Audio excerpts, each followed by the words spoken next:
Chapter 893. The floating space tower was actually very fragile. At least before the core energy protection force field of the floating space city of the Arcane Empire was understood, the current floating space tower's protection level was about equivalent to a large-scale six-circle energy protection force field spell.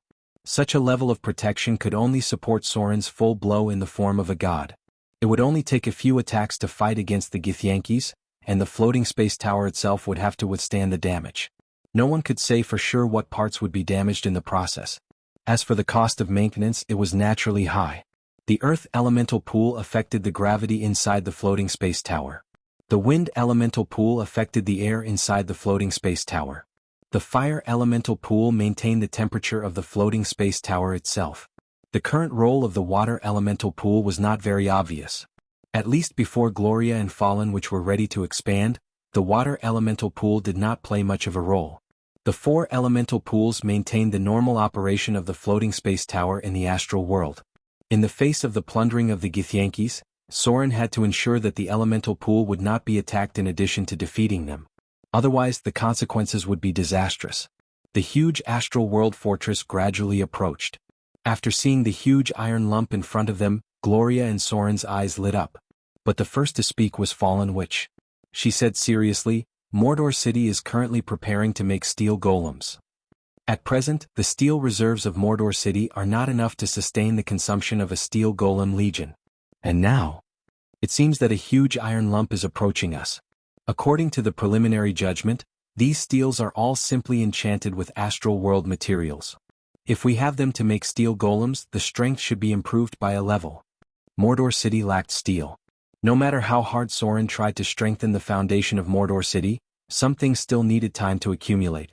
Originally, Soren's plan was to purchase a batch of enchanted forged steel from the northern witches, and then figure out a way by himself. However, based on the current situation, it seemed that there was no need for him to think of any other way.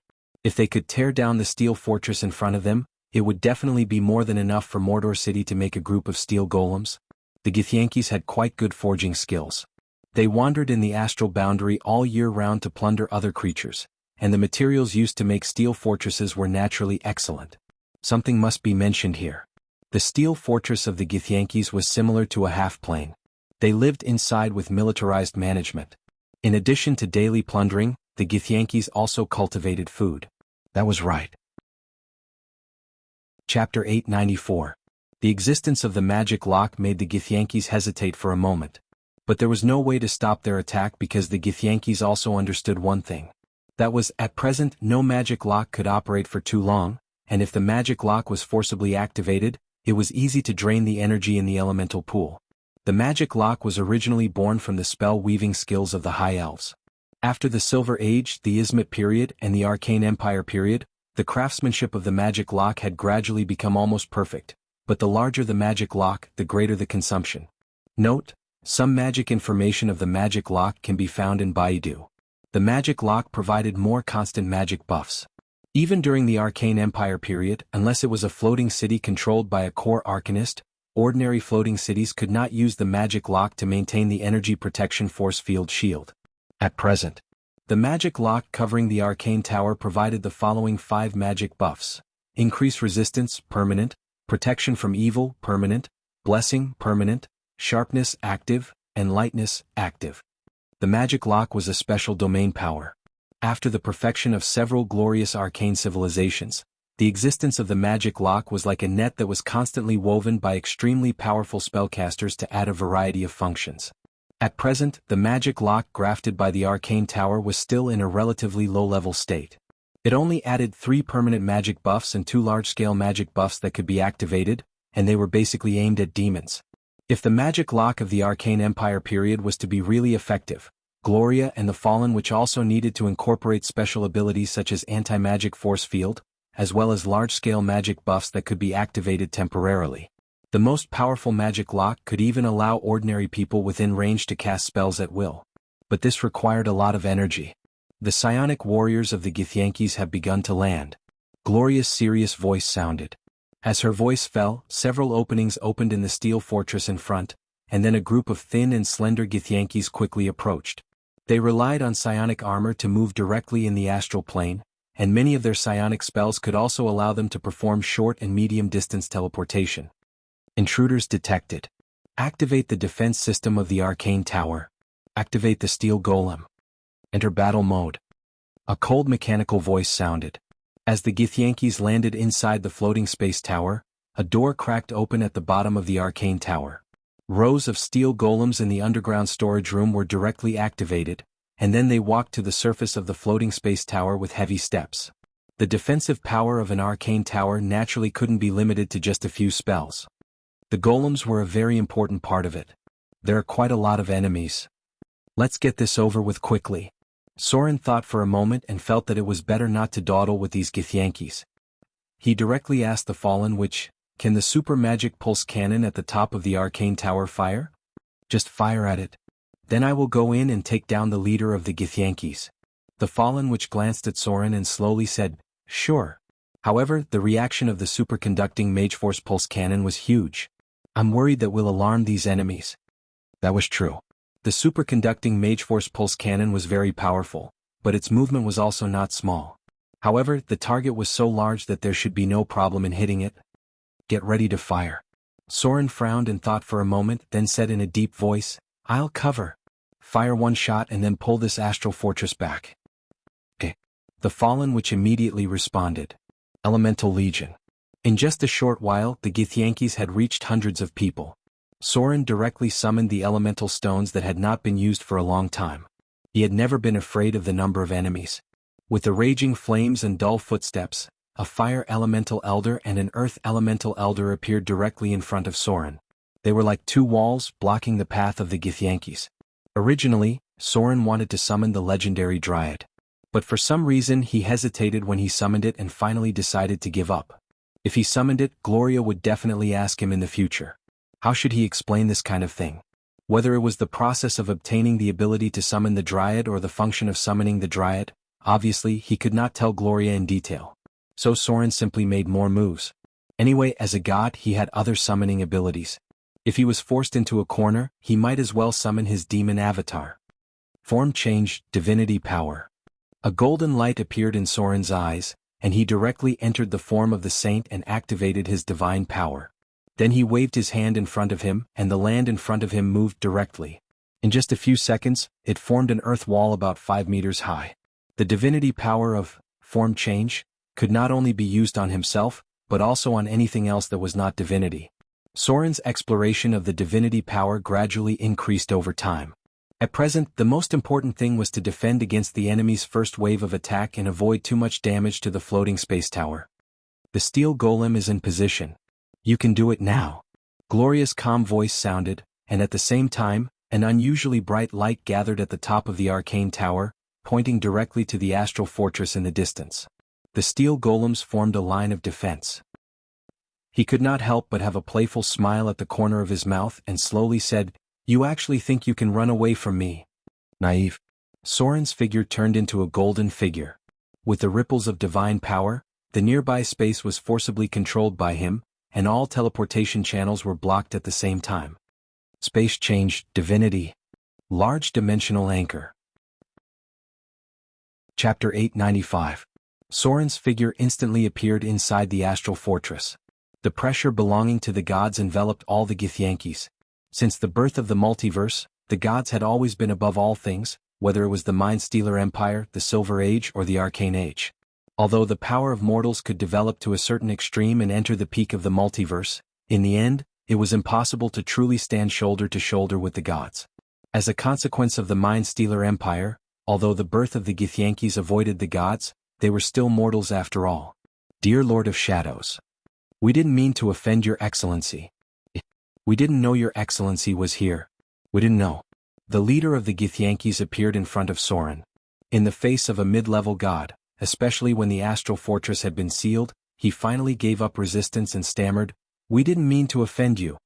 Please. Before he could finish his words, he was interrupted by Soren. He gently waved his hand, and with the brilliance of magic, a psionic warrior hiding in the corner who tried to sneak attack was killed on the spot. Finger of Death. With Soren's current spellcasting ability, it was almost impossible for mortals to be immune to his instant death spells. The psionic warrior of the Githyanki's quickly lost all his life. The power of magic took away his soul, leaving only a pale body. You rob for a living. When you rob others, you should have been prepared to be robbed, right? Soren's attitude was very cold, without the slightest mercy. The other Githyankis suddenly felt a trace of despair after hearing his words. Not everyone dared to challenge a true god. Even Eugene, the divine ascender, had only challenged a lesser demon lord head-on. It was because of Soren that he fought against the Lord of Shadows. Other than that, Eugene had never challenged any god, not even a weak god. Although the Githyankis did not believe in gods, they knew how terrible any true god was. Not to mention Soren, who had mid-level divine power. It was easy to recognize Soren's presence, as the power of the shadows had already enveloped the entire fortress. Now you are all my captives and slaves. Everything you have is my spoils of war. I have the right to decide whether you live or die as I please. Of course. This is also according to your customs, the rules of the astral boundary. Speaking of this, Soren had a playful smile at the corner of his mouth. The Githyankis were a relatively brutal race. Because of their experience of being enslaved by the mind flayers, they were also very cruel to other races. Killing and plundering were only part of it.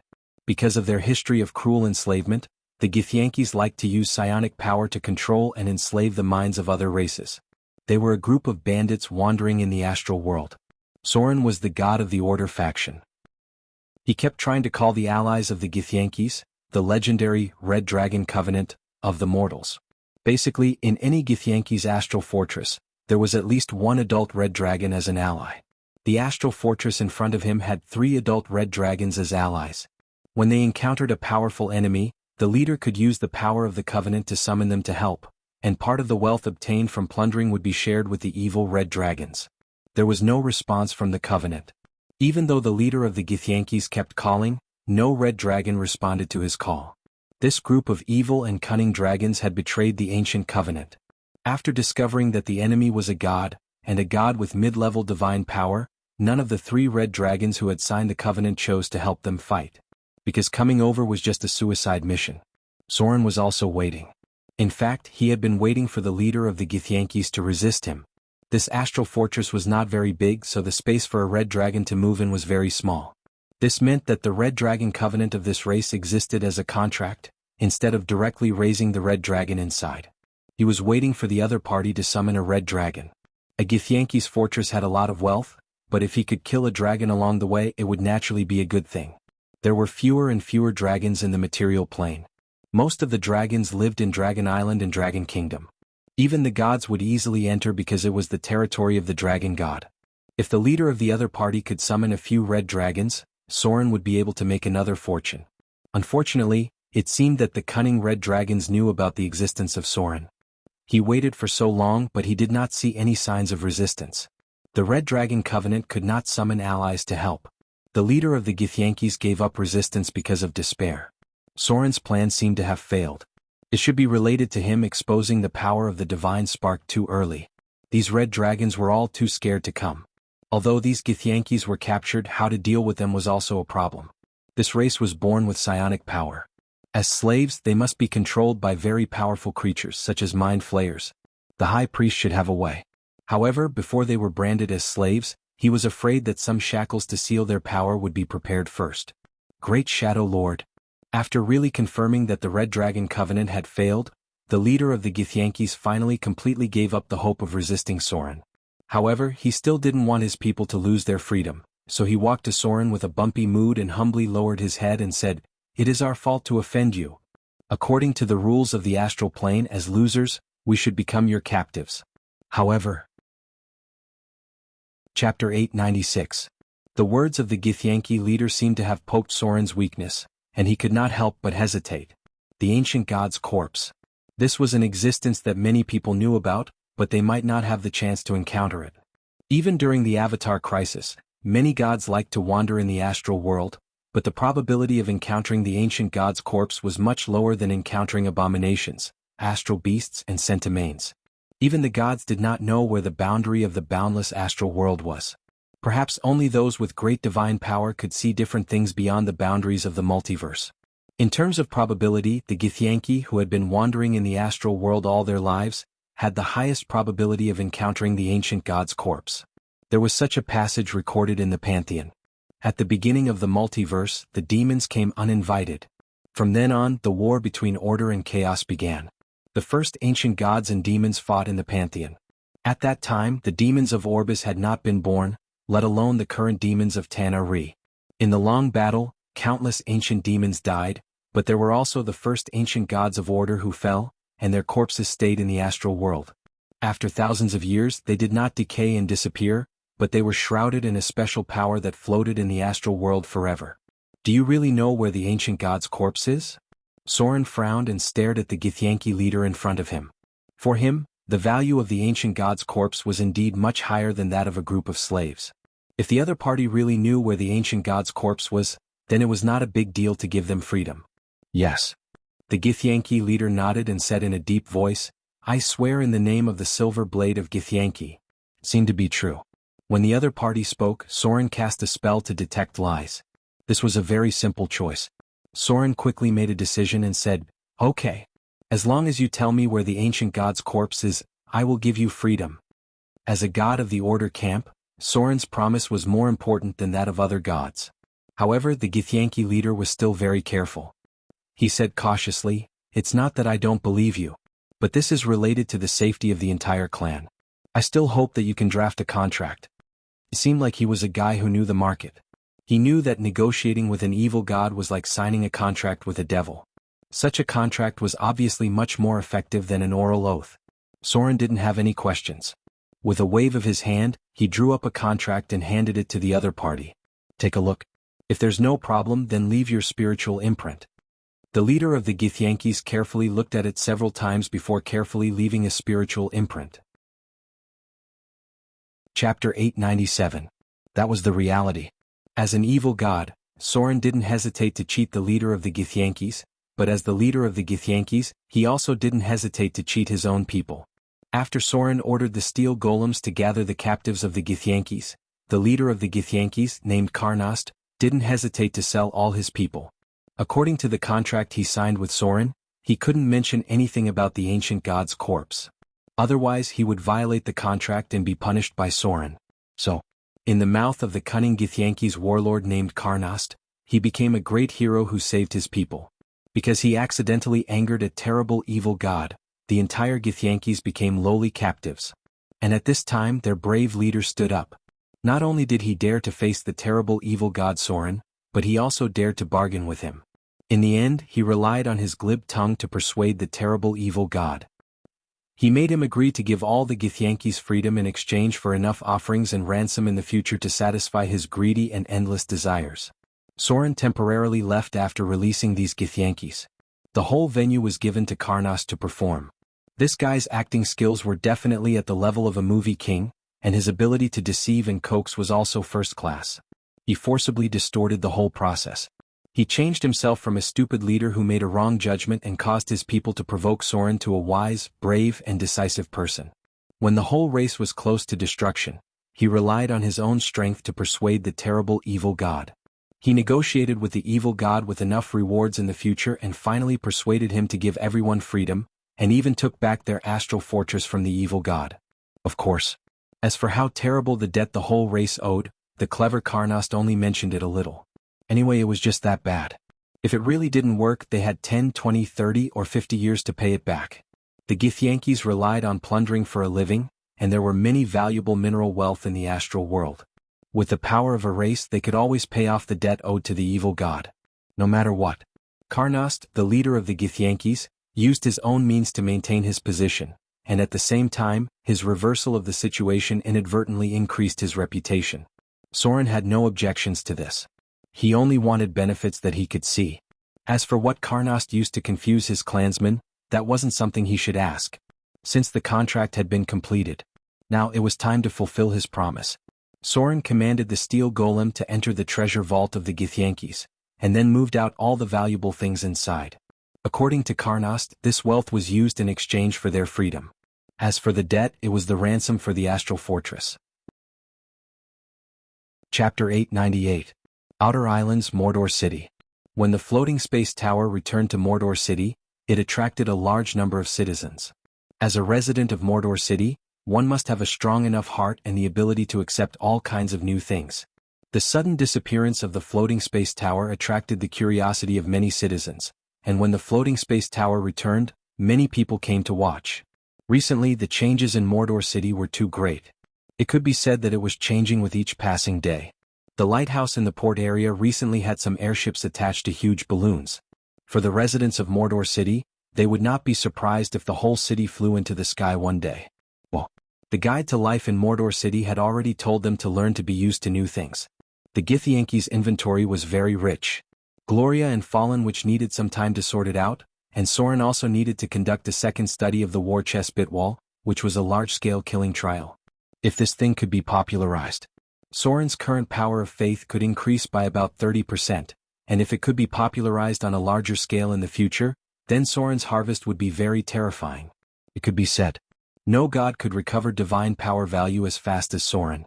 Even after the end of the Avatar crisis, other gods could hardly compare with Soren's speed of accumulating divine power. Even after the end of the Avatar crisis, divine power value would not appear out of thin air. The gods were close to invincible in the kingdom of God because there were thousands of years of accumulation of divine power in the kingdom of God. If Soren succeeded, there would be a steady stream of power to build the kingdom of God in the future, and he could transform the kingdom of God into the ideal kingdom he needed. The second test began 2 days later. Soren changed the mode this time. He no longer competed with the demons in Mordor City, but changed to another map. In a boundless blood-red wilderness. Huge steel fortresses could be seen in the distance, and on the other side was an endless stretch of tents. At first glance, it was a dense crowd of people. No matter who appeared here for the first time, they would feel small and powerless because whether it was the creatures in front of them or the atmosphere of the whole environment, it made people feel a trace of depression and madness. This was the 10,000 Abyss Plains. It was also the first battlefield of the endless bloody war. A team of Mordor City officers appeared on the side of the steel fortress. The leader was a drow instructor, and the others were rangers, lurkers, priests, part-time warriors, and monks. Perhaps it was because his reputation had spread to the eastern countries. Soren also had some monks under his command, and some of them even entered the officer class of Mordor City. Lord Terrence. Is this the trial that Sir Soren prepared for us?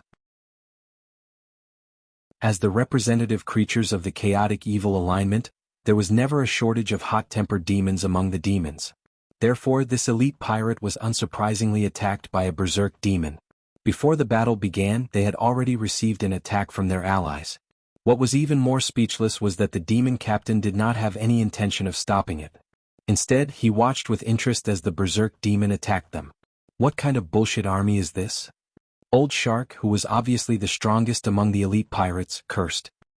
He then pulled out his weapon and said in a deep voice, "What are you looking at? Are we just going to let him kill the seahorse? Motherf asterisk cur.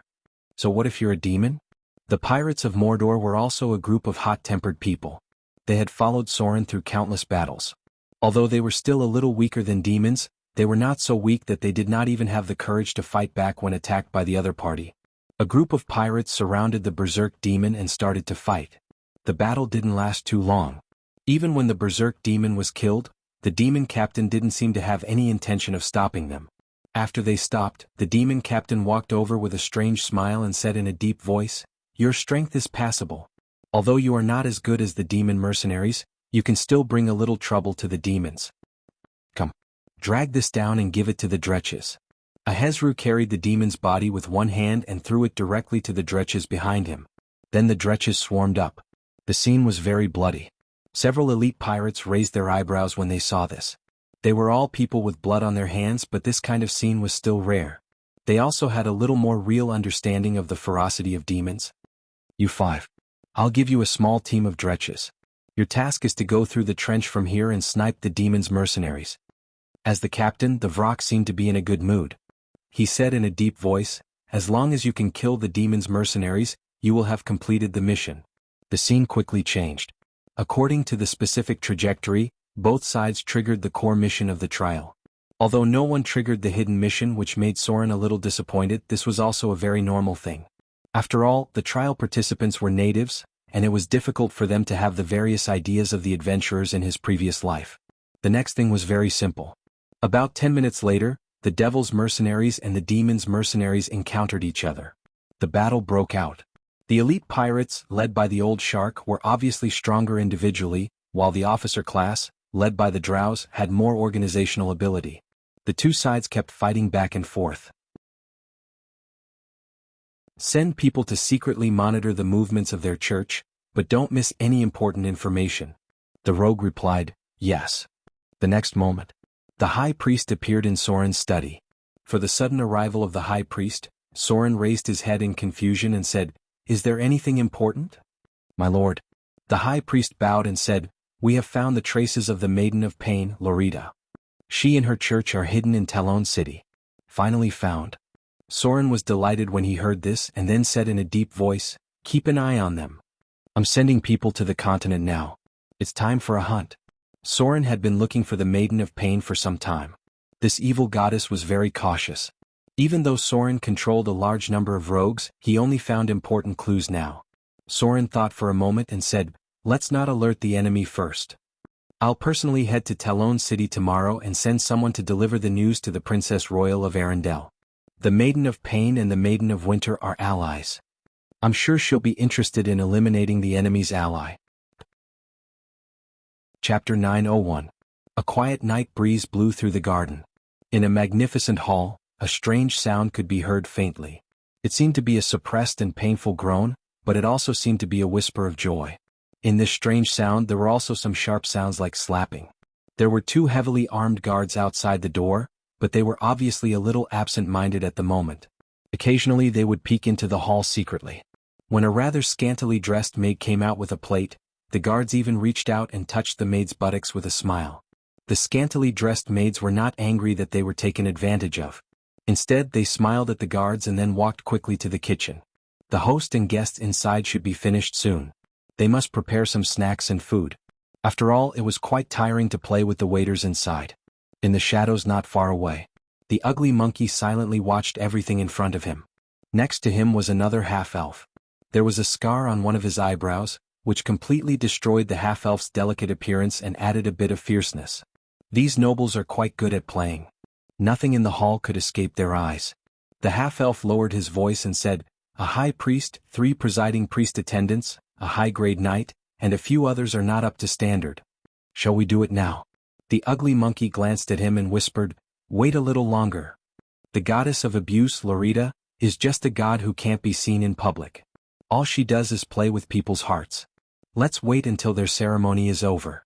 Speaking of this, the ugly monkey could not help but curl his lips in disdain. He really looked down on Lorita, the Maiden of Pain, because he had been lurking in Talon City all this time. These believers and priests of the Maiden of Pain played these shameful games all day long, as if they were all masochists. The ceremony inside was about to end. The gorgeous priests were casting magic to heal the wounds of the nobles who were holding the ceremony. Of course, there were also some beautiful girls inside. Some were kneeling under these nobles. As for what they were doing, it was needless to say. As a god that was also active in the Underdark, the Church of the Maiden of Pain had many means to attract these nobles. After a period of observation, Ugly Monkey had figured out the form and method of Lorita's church. Lorita was also an evil god, but she told Ugly Monkey that nothing she did could compare to the Lord he believed in. In conclusion, the way Lorita's church operated was like this: corrupt the nobles, then take them to play the depraved play ritual. Corrupt the merchants, then take them to play the depraved play ritual. Corrupt the civilians, then take them to play the depraved POA ritual. The only difference was the method of corruption and the scale of the various sadistic rituals. Nearly 70% of the nobles in Talon City had been corrupted by the Church of the Maiden of Pain. As an evil god who was good at manipulating people's hearts, Lorita's priests were very good at cultivating the servility of mortals. In addition, there were many beautiful women in the church, so both the abuser and the abused could be satisfied in their hands. Once the soul was corrupted and fell into the abyss of desire, it would not be easy to get out. The whole Talon City was so depraved. From the officials to the civilians, almost all professions had fallen into the control of Lorita's church. They were all evil gods, but sometimes the gap was so big. Unlike what Soren did in Mordor City, Lorita had been immersed in the joy of the priesthood itself. She liked to abuse people, whether it was physically or mentally, and enjoyed the process of others being abused. It was almost time. When the beautiful half-elf priestess pulled back her whip and was about to cast healing spells on the nobles who had just experienced pain and pleasure, The ugly monkey and the other half-elf also made their move. Do it. As his cold voice fell, Ugly Monkey's figure disappeared from where he stood. The next moment he appeared behind the guards in the hall. With a silent flash of cold light, one of the guards died in his hands. The other half-elf also moved quickly, and the two of them cooperated well to kill the two guards at the door. Shadow Jump. After taking over the priesthood of Shadow, Soren's divine power began to give more special abilities to his believers, especially the extension ability in the Shadow realm, which greatly increased the strength of many rogues under his command. Ugly Monkey's target was the priest. As a spellcaster, when Ugly Monkey sneaked behind her, the fate of Lauvita was already decided. No mercy. Ugly Monkey pierced her heart with a dagger without any mercy. At this time, the nobles who had just recovered from the joy and pain let out a scream of horror. There were one or two naked ladies who directly screamed and fainted after seeing the blood spurting out from the priest's chest. The killing did not stop. Ugly Monkey was still harvesting lives. He suddenly felt like laughing when he saw the nobles, who were usually high and mighty, trembling in fear. Without the coat of power, these guys are really disappointing. The whole process was very fast. When Ugly Monkey stopped, the hall was already full of corpses. At this time, the guards outside also reacted, and there were hurried footsteps in the distance. Let's go. Without any hesitation, Ugly Monkey disappeared, and the other half-elf also disappeared quickly. This night, Talon City was very restless. This was because this was not the only place where the attack took place. Tonight, at least 10 places in Talon City had similar assassinations. She has lost her original intention of being a true god. She is addicted to the desire to abuse and be abused. Only by believing in my Lord Soren can you be saved. The shadow will protect you. The operation to deal with Lauvita the Whipping Maiden was comprehensive. The assassination in the center was only the surface. The division and subjugation planned by the High Priest was the key. As a psionic warlock with a profession level of 30 and above, she could easily find the flaws in the enemy's mind. And these half-elves who served Lauvita were just the beginning. Since he had decided to deal with Lauvita, Soren would not only kill her, but also swallow her whole church. Chapter 903. Inside the dazzling hall. A group of nobles in gorgeous clothes gathered here. The leader was a middle-aged man in his 30s or 40s, with a brown lion emblem on his chest. This was the family emblem of the nobles. The design avoided the symbol of the gods. Generally, this emblem could only be worn by nobles who had an epic character in their family. The middle-aged man in front of him was a member of the Lion family. This was an ancient family that had ruled Talon City for more than 100 years. During the era of Queen Isabella, there was an epic character named Golden Lion. The birth of the Lion family began at that time, but since then, there had never been an epic character in this family. At most, there would be one or two legendary professions. The Lion family had declined for a period of time, but the bloodline of this family still had some advantages. Every few generations there would always be a few geniuses. And the current leader of the family was the standard genius in the eyes of mortals. At the age of 35 he had entered the realm of legends, the city lord of Talon City, Nox the Lion. Although his strength had entered the realm of legends, and he was already a powerful figure among mortals, at this moment, Nox's expression was quite hesitant and tangled. There were few aristocratic virtues left. This was a dark and foolish era.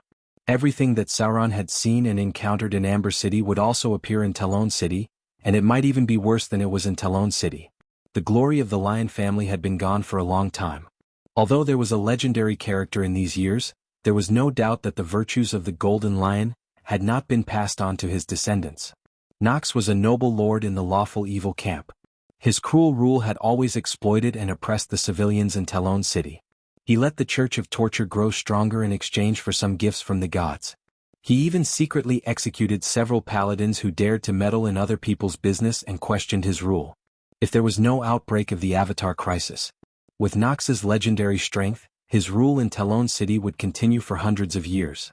However, the outbreak of the Avatar crisis shook his rule, and it also made him need more help from the Maiden of Pain.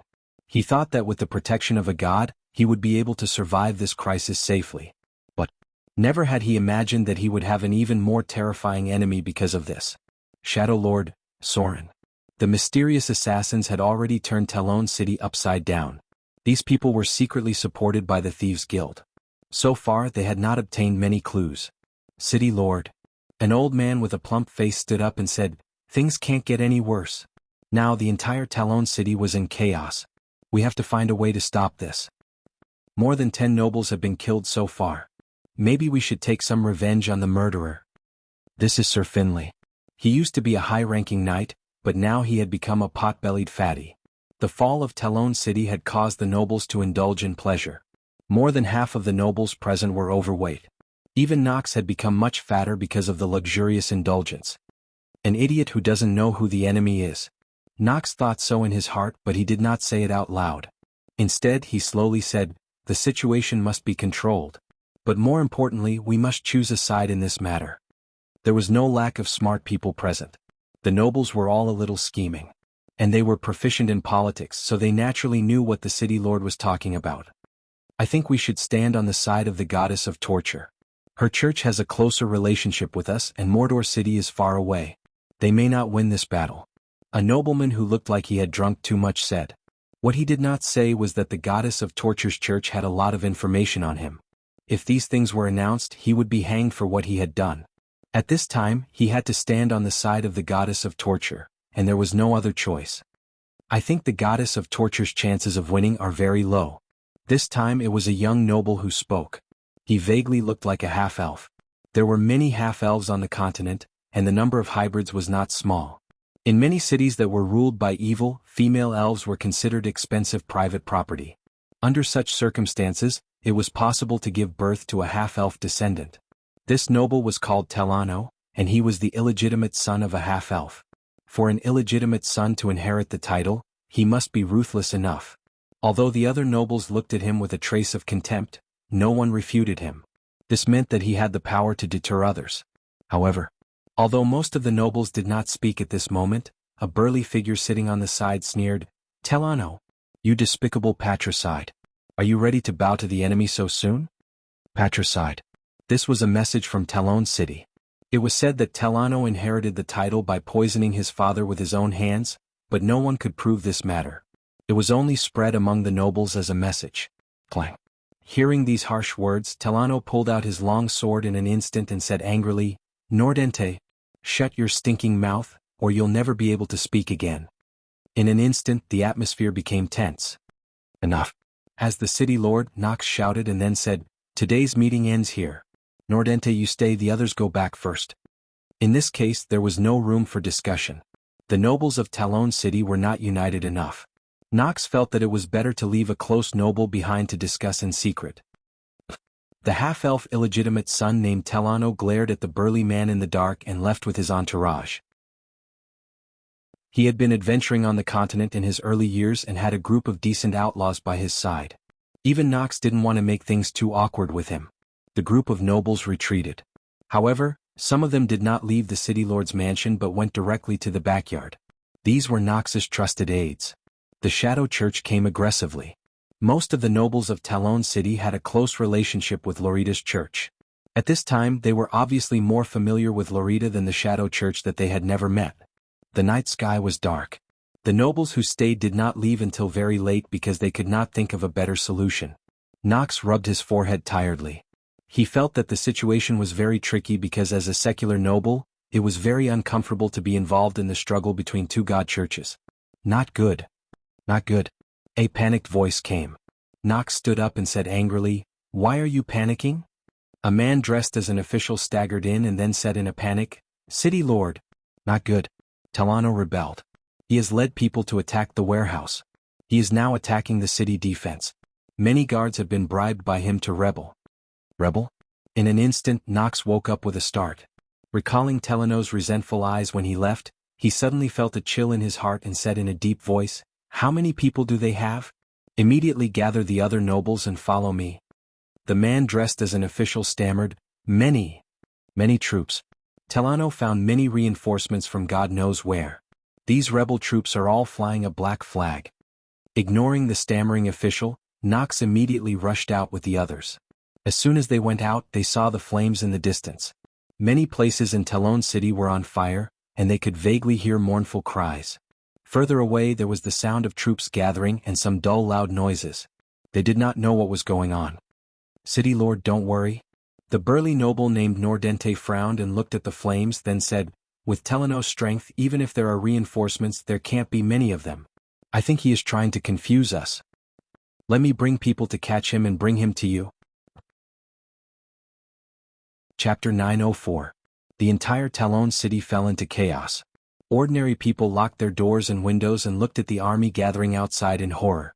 Fortunately, Trano's men were disciplined, and no one took the opportunity to rob civilians. Rumble. The dull sound of artillery fire came, and this loud noise made Nox's heart skip a beat. He said angrily, "Why is there the sound of artillery? Did Trano capture the armory as well?" "No." A man stammered. He should have found a way to get it from outside. The guards from the city lord quickly gathered, and then they encountered Trano's men on the street. Nox couldn't help but curl his lips because the army in front of him was obviously a motley crew of adventurers and mercenaries. Compared to the personal guards of the Lion family, these people were obviously not enough. The fact was as he guessed. These Trano's men were almost defeated at the first touch. They could only fight with the corrupt city guards, but they were no match for the private guards of the nobles. But, just when Nox thought he could quell the rebellion quickly, an army with a black flag appeared in front of him. At the moment when he saw this army, Nox's heart couldn't help but sink. He had been on the battlefield. He had seen a real army, and the team that was advancing silently in front of him was undoubtedly that kind of real army. Black flag. The flag of Mordor City. As if thinking of something, Nox's expression suddenly became very scary. Reality soon gave him a response. Because at this moment in Mordor City, in the laboratory near the arcane tower, a cold mechanical voice had just sounded, "Space Waymark Lock. Target Talon City. Open the number 1 temporary portal. Release the steel golems. Space Waymark Lock. Target Talon City. Open the number 2 temporary portal. Release the 3rd guard of Mordor City." Several mechanical voices sounded in succession. With a white teleportation aura, an army suddenly appeared in Talon City thousands of miles away. At this moment, 5 heavy steel golems appeared in front of Nox. Damn it. Nox felt that the situation was out of his control, but he had no other choice. He roared, drew his weapon and rushed toward the army in front of him. Now he only hoped that the goddess of abuse, Lorita, could appear as soon as possible because the decayed guards of Talon City could not stop the attack of the elites of Mordor City. First Street has been conquered. The south gate of Talon City has been occupied. The central square has been occupied. The 3rd squad is attacking the Ordnance Division. The 5th guard is attacking the City Lord's mansion. The continuous mechanical sound echoed, and the army of Mordor City was like a sophisticated instrument, easily destroying the defense line of Talon City, and then steadily advancing, gradually encroaching on the enemy's territory. At this moment, Soren was also quietly observing everything. This was the first time that Mordor City had used the portal for a long-range siege. Although they had secretly provoked a rebellion of a noble, when it came to actual command, many elements were still far beyond the military standards of this era. Fortunately, under the command of Thaling, the army of Mordor City had been steadily advancing. Defeat the city guards. Taking over the defense. The captives have all been escorted. The 3rd Street has been strongly resisted. A large number of enemy knights have appeared, requesting support from the rear. As a big city, Talon City naturally had a group of old noble forces. Their family had trained many knights, which was the biggest problem for Soren to take over Talon City. He thought for a moment and said, "Release the diamond golems. Giants will lead my guards to join the battlefield." The plan would always change. At first, Soren wanted to kill Lorita, but then he found that the Church of the Goddess of Torture seemed to be able to take over Talon City. Then he found that Talon City seemed to be decaying. As long as he sent a regular army, it was possible to take down the city. In the end, everything happened in front of him. Because of the stubbornness of the nobles of Talon City, Soren's plan to deal with the nobles of Talon City directly turned into a plan to wipe them out. The giants who had been waiting for a long time, were already hungry and thirsty. After the portal opened, they immediately led the guards into it. Whoosh! Muffled footsteps sounded, followed by the screams of the guards who were sent flying. Nox raised his head and found that a burly giant had appeared in front of him. The mud giant. When he was young he had adventured on the road, so he knew very well how terrifying the power of such a creature with such an amazing physique could be. The giant also noticed Nox. He was not very smart, but he was not stupid. He immediately recognized that the nobles in front of him were different. They seemed to be from the ruling class of Talon City. Thus, he smirked and swung the heavy anchor at Nox. The terrifying power set off a gust of wind, and Nox did not dare to face it head-on. He dodged awkwardly. Behind him, a thick wall collapsed under the giant's attack. Monster. Nox was nervous. Only a non-human creature could unleash such a terrifying power. Even a legendary warrior would not be able to resist it. The giant's attack seemed slow, but the heavy and huge anchor made up for many problems. Nox found that the enemy's attack range was too wide. Although he could seize the opportunity to sneak attack, it also meant that the enemy's next attack would leave him with no way to escape. Nox did not know if he was strong enough to withstand the giant's terrifying power. He wanted to retreat. As the Lord of Talon City, his life was very valuable. So many years of comfortable life had already worn away his ambition. He did not want to risk his life to fight a worthless giant. However, at this moment a cold voice sounded, "Giant, why are you dawdling for so long? We must take Talon City in 3 hours. Don't waste time." Ugly Monkey's figure appeared from the shadows, and then another soft female voice sounded. She said in surprise, "He is the Lord of Talon City, Nox. Once we kill him, Talon City will be ours." The priestess of the Church of Torment appeared behind them. Ugly Monkey's eyes lit up when he heard this. He instantly pulled out his dagger and rushed forward, murmuring, "The Lord of Talon City? Looks like an opponent worth fighting." Panting. Heavy panting. Nox felt that his physical strength was about to be exhausted. As a legendary warrior, although he had great strength, more than 10 years of comfortable aristocratic life had made him unable to break through for a long time. His legs were stabbed 3 times, and 2 of his ribs were broken by the huge force in his chest.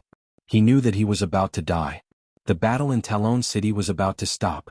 He could still stand now because of the pride of the Lion family and the legendary profession. Seeing Trano's figure in front of him, Nox's eyes suddenly turned red, and he said angrily, "You shameless traitor." "Traitor?" Trano smiled, then bowed respectfully to a woman in the shadows and said, "This is called adapting to circumstances. What does Lauvita have that is worth us fighting for her? Don't think that I don't know why you don't want to surrender. I know all about the despicable things you did with the Church of Torment." TSK. Trano walked over slowly with a hint of madness on his face. "Don't think that you can control Talon City by killing me. You are just a puppet of Mordor City." Nox said angrily. Trano didn't care about it at all and said slowly, "So what? At least I control Talon City in name and I have more power and wealth. Mortals should know how to be content." Mordor City was far away. Even if he controlled Talon City secretly, there must be a puppet standing on the surface. This puppet didn't need to be a puppet because Soren didn't have so much energy to manage Talon City. Trano could enter Soren's sight because he was a half-elf, and because he was a ruthless guy who could help Soren deal with a lot of shady things. Soren didn't care about the constraints of morality. As a god of the evil alignment, he only cared about the benefits that he could obtain. Boom. A loud noise came from the distance, and it came from the temple area. This time the chaos didn't affect the temples of other gods. The only one that was attacked was Lauvita's temple.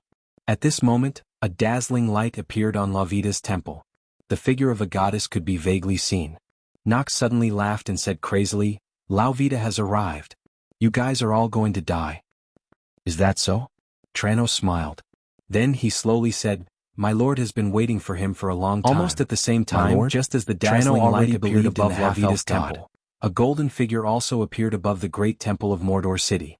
Then Soren, who was in the form of a saint, appeared above Talon City. "I finally forced you out." He stared coldly at Lauvita in front of him. She was a beautiful woman with a cold face, holding a 9-tailed whip in her hand. At this moment she was facing Soren's gaze. She had no choice because if she didn't appear, Lauvita's faith in the surface world would collapse, and the church was so badly damaged that the gods didn't dare to come out to fight. The faith in the Underdark would be easily taken away by other gods. The Queen of Spiders had been waiting for this for a long time. If Lauvita didn't even have the courage to fight Soren, then Lolth would be very willing to completely erase her influence in the Underdark. At that time, perhaps Lauvita could only wait for her death. P.S. I owe a lot of manuscripts, but fortunately I've already paid them back. Chapter 905. The Avatar Crisis did not require mercy. When Lauvita's figure appeared, Soren immediately transformed into his saint form and greeted her. This time the battle was completely different from the past. The moment the two sides clashed, there was almost no close-range combat. The reason was simple. The Avatar crisis had been going on for some time. Soren had accumulated a lot of divine power, and Lauvita had also accumulated a lot of divine power. As long as the divine power was not depleted, the divine shield of a god could resist almost any magic damage and physical damage. For gods like the Queen of Spiders, even the super arcane crystal pulse cannon could be resisted by the divine shield. Soren did not encounter an enemy with enough divine power when he killed Malor, the god of the hunt and the Lord of Shadows, but when he fought against Lauvita, he encountered an enemy who had at least 30% of her divine power. Rumble. A dazzling golden light erupted over Talon City. This was a battle that was very close to the true god form. Lauvita cast at least 3 level 9 divine spells in a row the moment Soren appeared, and Soren also used his divine power to offset the opponent's attack. Under their feet was the temple district of Talon City. It was just the beginning of the battle, but the aftermath of the divine power had already destroyed the land. The only thing that was intact were the temples that were shrouded in light. A little civilian casualties were inevitable, but at this time no one cared about it. When the Avatar crisis broke out, mortals were like ants. In the past 2 years, almost hundreds of millions of innocent creatures died tragically. Soren had long been mentally prepared for some things. The battle of divine power continued. Soren's divine power was not far from Lauvita's, which meant that after both sides exhausted their divine power, they would not be able to cast divine spells in their saint form. Next, it was time to test their true strength.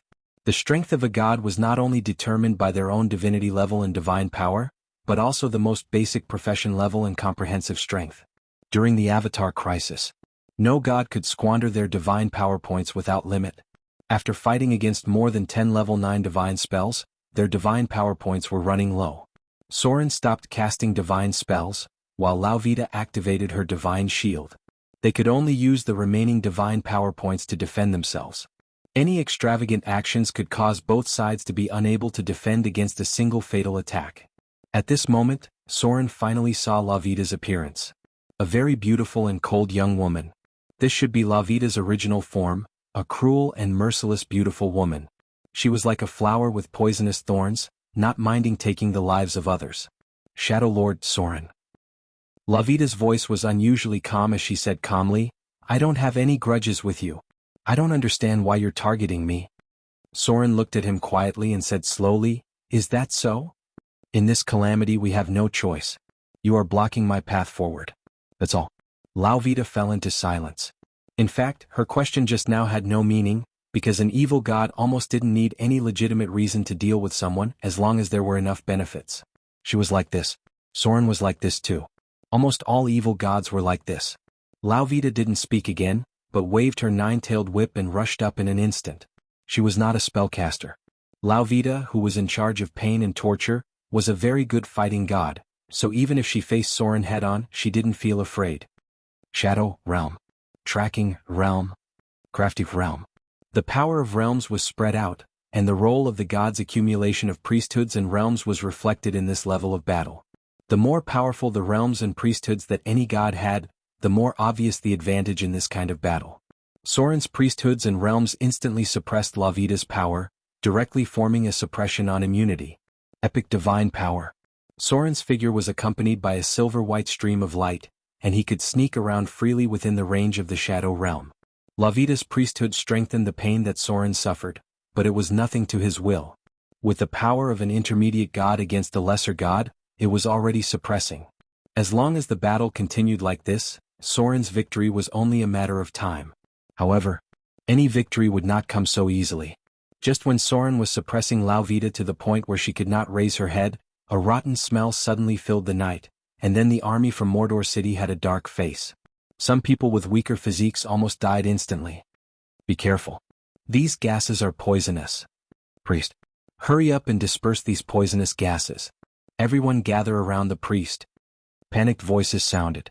These highly poisonous gases appeared in Talon City without anyone knowing. Not only the army of Mordor City, but also many residents died from the poison. It was a bit like the Cloud of Death, which had a fatal effect on low-level creatures, but the range was many times larger than that of the Cloud of Death. Ah. Soren, the Lord of Shadows. Do you think I will deal with you alone? My reinforcements are here. Lauvita suddenly teleported away, and a smile appeared on her face.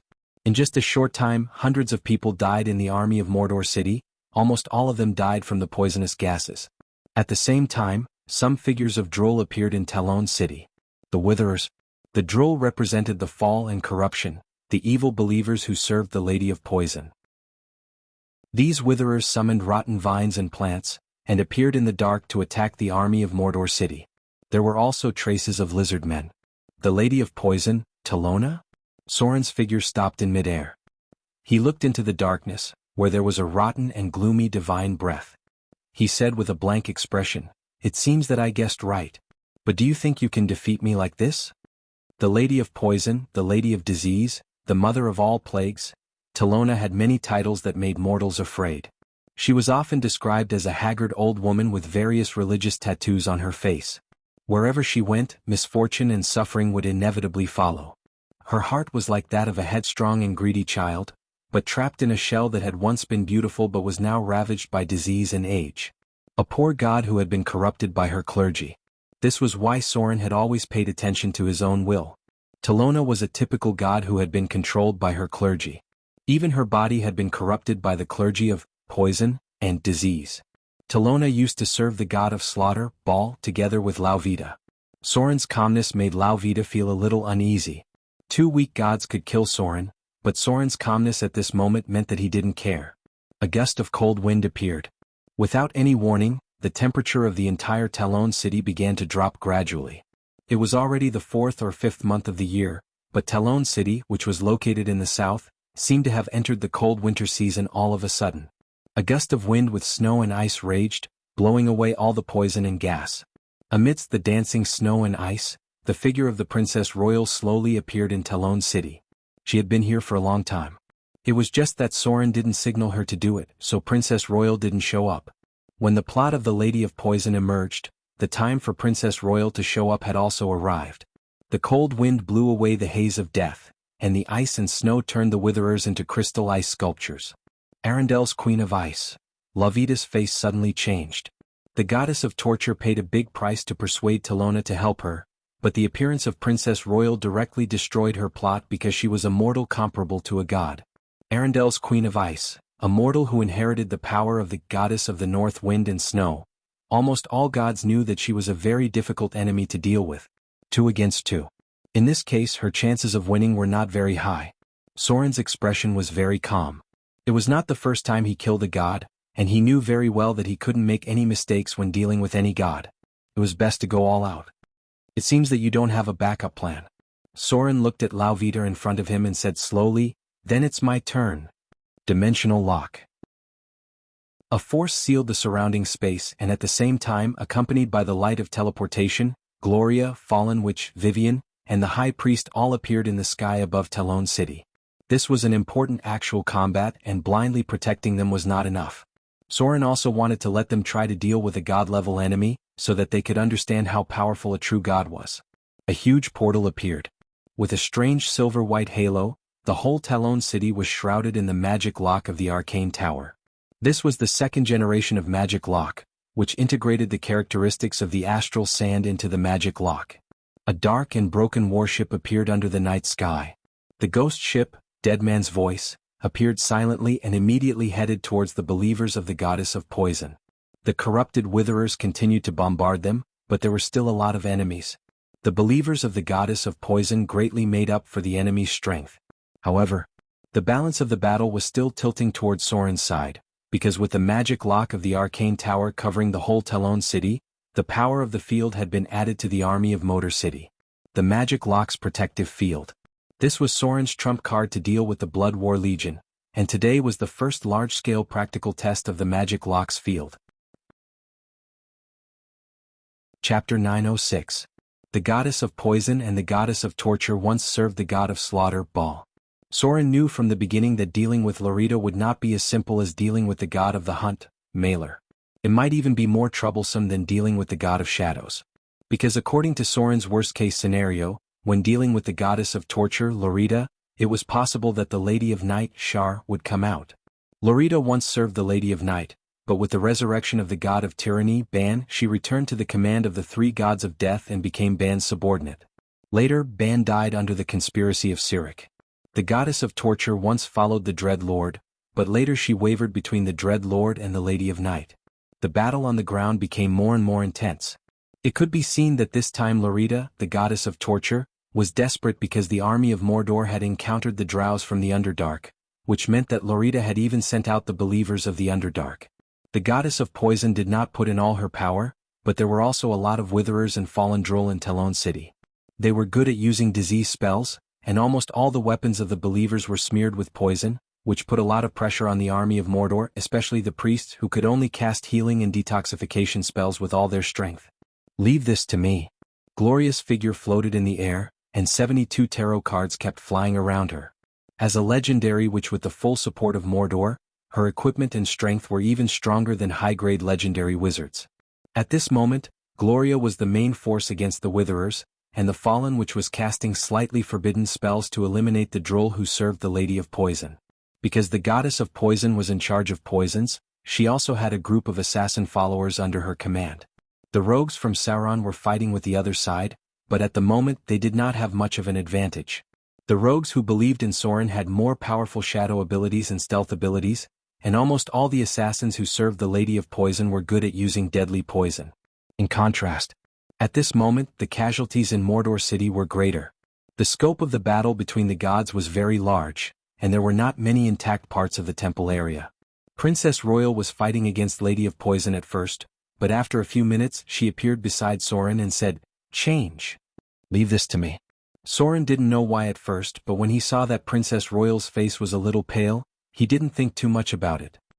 He immediately changed his target to the Lady of Poison and handed the goddess of torture, Lorita, to Princess Royal.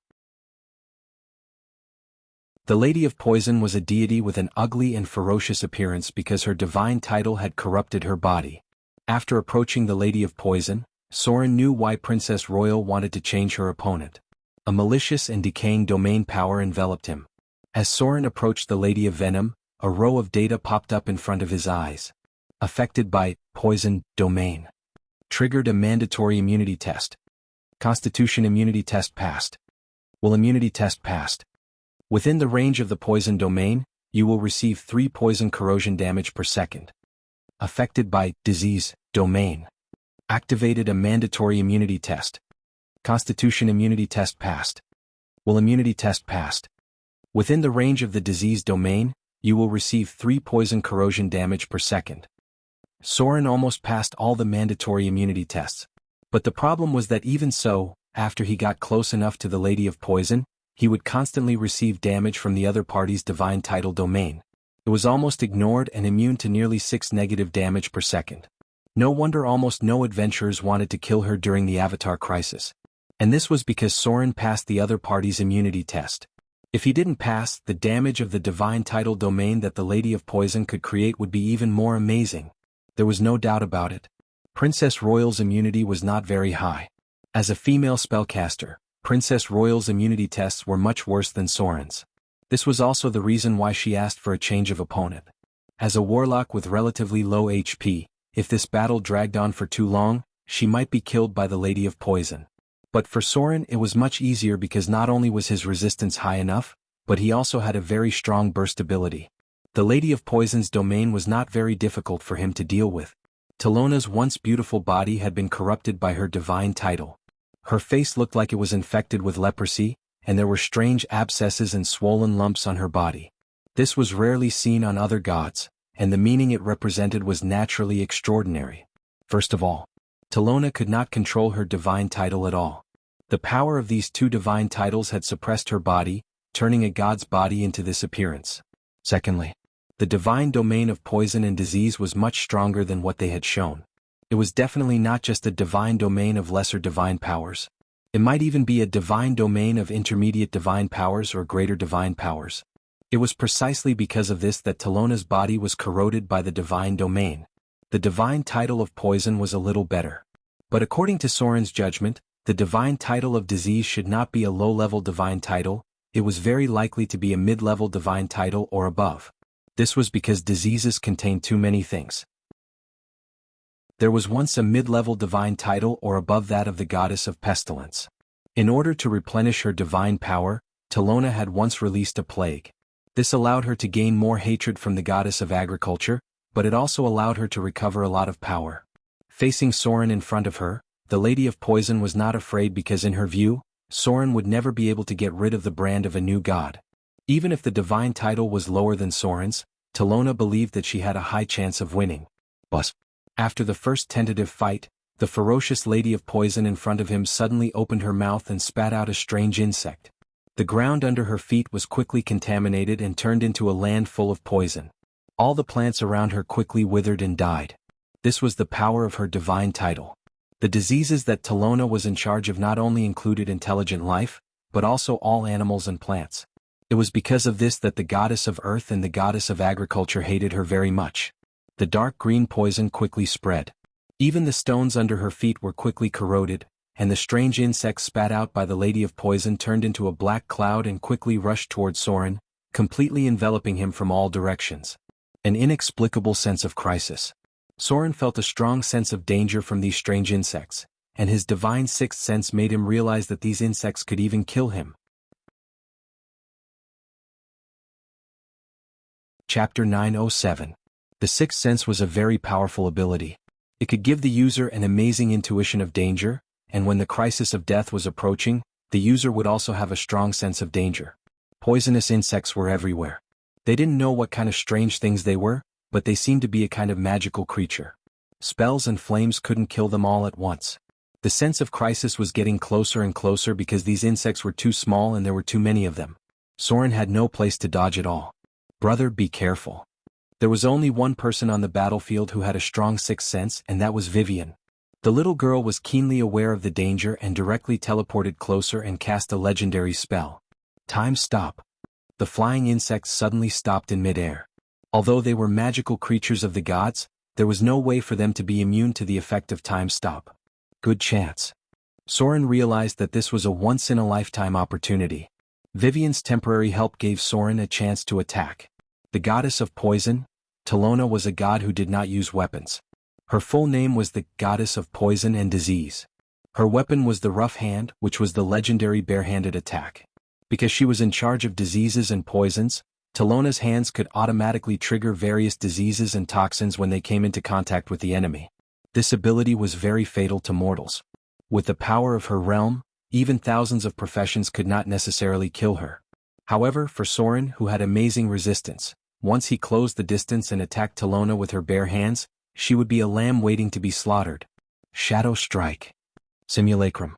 Soren's sudden attack seemed to be a signal.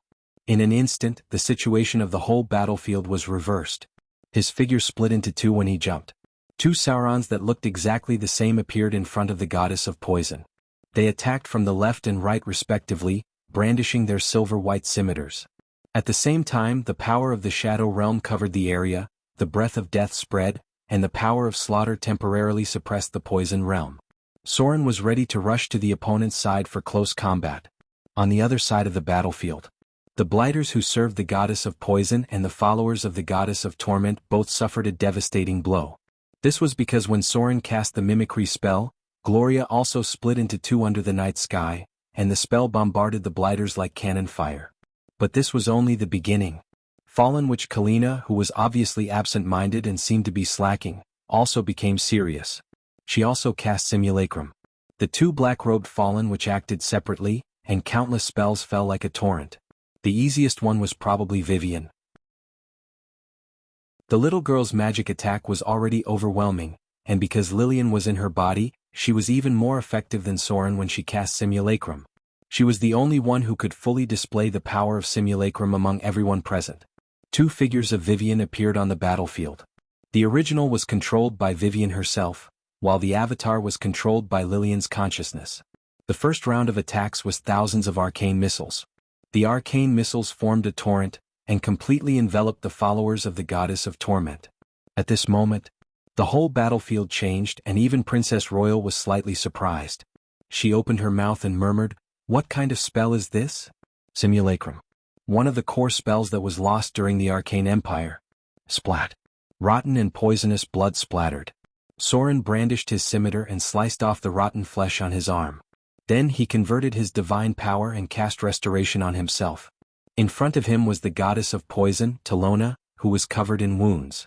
Many of the pustules on her body had ruptured, and the blood of the deity had been corrupted by her divine domain, turning into a horribly corrosive liquid. Everything that came into contact with her blood would be stained with poison and decay. The outcome of the battle was obvious. Soren disappeared on the spot and appeared behind the goddess of poison. Along with a strange silver-whitish stream of light, he swung his scimitar and decapitated her. The headless corpse fell to the ground.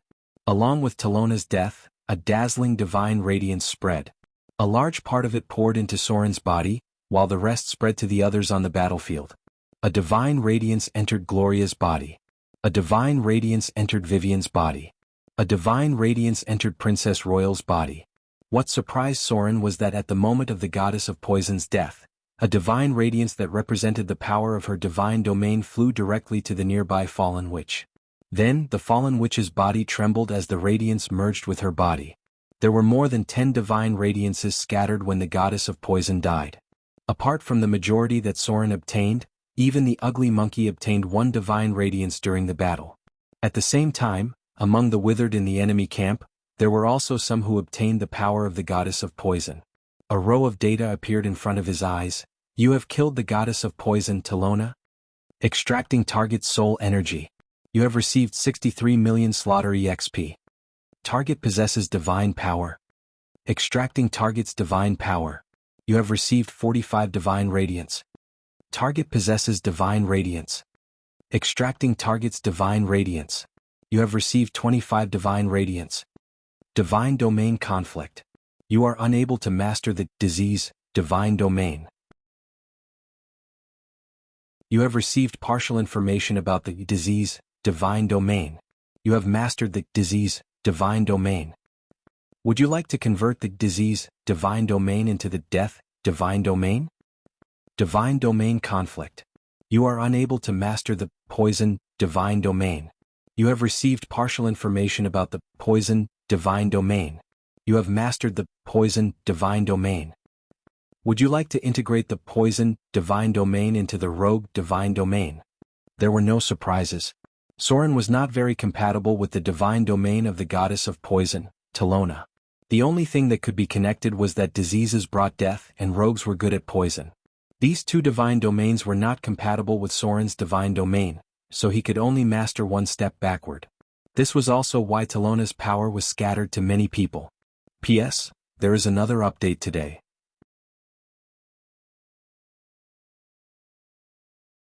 Chapter 908. There was a degree of compatibility between the powers absorbed by the gods. Soren could completely absorb some of the power of the clergy, while he could only absorb a small part of some of the power of the clergy. He could only master the most basic domain ability. What happened just now was very surprising. A large part of the power of the clergy that Soren did not absorb was directly absorbed by fallen witch Corinne. At the same time, the power of divinity and divinity from the goddess of poison, Talona, was also integrated into her body. According to Soren's current observation in the holy form, the power of divinity that fallen witch absorbed without her realizing it was enough for her to advance all the way to the demigod form. Why did this happen? Soren himself was not very clear, and he was not sure whether the fallen witch was compatible with the clergy of disease or poison. The Avatar crisis was a disaster. There was no doubt about this, but the Avatar crisis was also a period full of infinite possibilities because in this period, there were indeed many mortals who became gods. There were always some lucky ones who were compatible with the power of the gods, and there were even mortals who were directly hit by the shards of divinity that fell from the sky. There was no doubt. The fallen witch was now one of those lucky ones. The death of the goddess of poison directly led to the collapse of the witherers, and the goddess of torture, who was fighting alone, seemed to be completely unable to hold on. Soren killed Talona, so if he joined forces with the Princess Royal, Lauvita would not be able to hold on for a while. Therefore, the goddess of the lawful evil alignment simply distanced herself, and then knelt on one knee towards Soren in front of the Princess Royal's surprised face, and said loudly, "Great Shadow Lord, I am willing to serve you as my master. I once served the god of slaughter, Baal. You have the power of his bloodline in you. Please accept my allegiance. I am willing to give you everything I have." It was a completely unexpected situation. Even Soren didn't expect this to happen. He didn't expect Lauvita to surrender so easily after her ally died. as expected of a god of the lawful evil faction. Seeing that the situation was not right, he knelt down without hesitation. The goddess of torture, Lorita, instantly surrendered and wanted to serve Soren as her master. The Princess Royal naturally stopped her attack and waited to see how Soren would deal with the situation. Facing this situation, Soren was also a little surprised. However, he quickly calmed down and said, "I'm afraid it's not just because you served the god of slaughter, Baal, right? You have served the god of tyranny, Bane, the Lady of the Night, Shar, and the Dread Lord. You actually served such a god. Then how should I trust your loyalty?" Hearing Soren's words, the goddess of torture, Lorita's expression suddenly stiffened. As one of the dark gods, she had indeed served many gods, but she was a standard believer of power and benefits. When the god of slaughter fell, she betrayed him without hesitation. When the god of tyranny failed, she betrayed him without hesitation. His past experience determined that Soren couldn't trust this evil goddess. "I can make a Styx oath." The goddess of torture, Lorita, thought for a moment and gritted her teeth. "In the name of the true God, in the name of the soul, swear." Soren didn't feel the slightest joy when he heard this. Instead, he frowned and said, "That's not enough. I need your soul imprint. If you can do it, I'm willing to accept your allegiance." Soul imprint. This was even more ruthless than the Styx oath. The former was just a great price to pay, but the latter meant that Lorita would become Soren's personal slave. Sure enough, Lorita refused without hesitation. However, when the princess saw her refusal, she immediately attacked again. This time the goddess of torture finally panicked a little. It seemed that Soren didn't intend to accept her allegiance at all. If she didn't hand over the soul imprint now, she was afraid that she would really die here today. Should she fight to the death? Or should she just drag out an ignoble existence? Without much time to think, the goddess of torture, Lorita, quickly made a decision and said, "Great Lord of Shadows, if I hand over the soul imprint, can you guarantee my status and power?" As expected of a god of the evil faction. At this time she was still thinking about her status and power in the future. Soren quickly gave an answer and said in a deep voice, "I will give you the status of a god, and I won't deprive you of any power. But you must be completely loyal to me. Otherwise I will give you a very serious punishment. In the name of the Styx." As gods of the evil faction, Soren and Lorita's oaths carried weight. The goddess of torture hesitated for a while, then said, "Okay. I'm willing to use the soul imprint in exchange for your trust." A golden light of divinity appeared. Soren's face finally showed a smile, and he directly took back the golden light in his hand. After confirming that there was no problem, he injected his god's soul imprint into it. From now on, the goddess of torture was equivalent to his personal servant, and her life was completely in his hands. However, she was still a true god, and Soren still had to give her enough respect. At the very least, he had to maintain the status of a god. It was always easier to deal with evil gods than with good gods of the evil faction. Once the soul imprint was completed, the goddess of torture quickly adapted to her new identity. She directly ordered all her believers to give up resistance, and at the same time, told them that she had become a god of the Shadow Lord. Everything was so dramatic. The enemies who were fighting to the death in the beginning suddenly became allies. As the goddess of torture served Soren as her master, her church naturally became a subordinate church under Soren's command. From now on, Lorita's identity was Soren's god, and her church had to listen to Soren's control and orders. In any case, the final result was very good. The believers who thought that they were doomed to die quickly accepted their new identity. Since the goddess of torture was shameless enough to surrender and become a god of the Shadow Lord, then why should they care about the mortals? Surrendering to a strong god was not a shameful thing. The surrender of the goddess of torture, Lorita, made Soren's harvest a little more than he expected. It meant that he would have a lesser god at his disposal in the future, but it also meant that Vivian's priesthood was temporarily unavailable.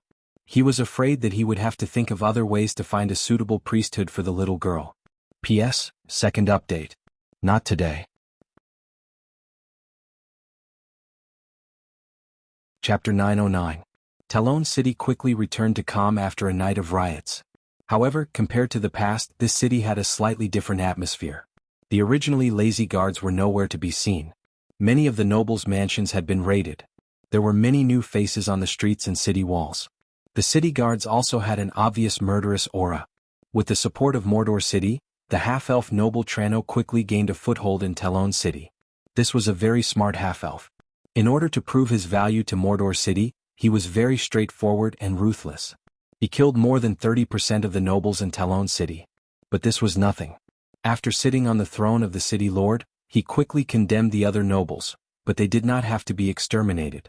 Instead, they had to take out a sum of money to atone for their sins. After the bloody lesson in front of them, the other nobles spent money to avoid disaster. Trano swept up millions of kindlers' wealth in one fell swoop, and more than 70% of it was sent to Mordor City. There was no doubt about it. Trano was a very smart guy. His actions quickly gained the support of the upper and lower classes of Mordor City. The officials of Mordor City even proposed to find a way to let him inherit the title of the Count. After a night of riots subsided.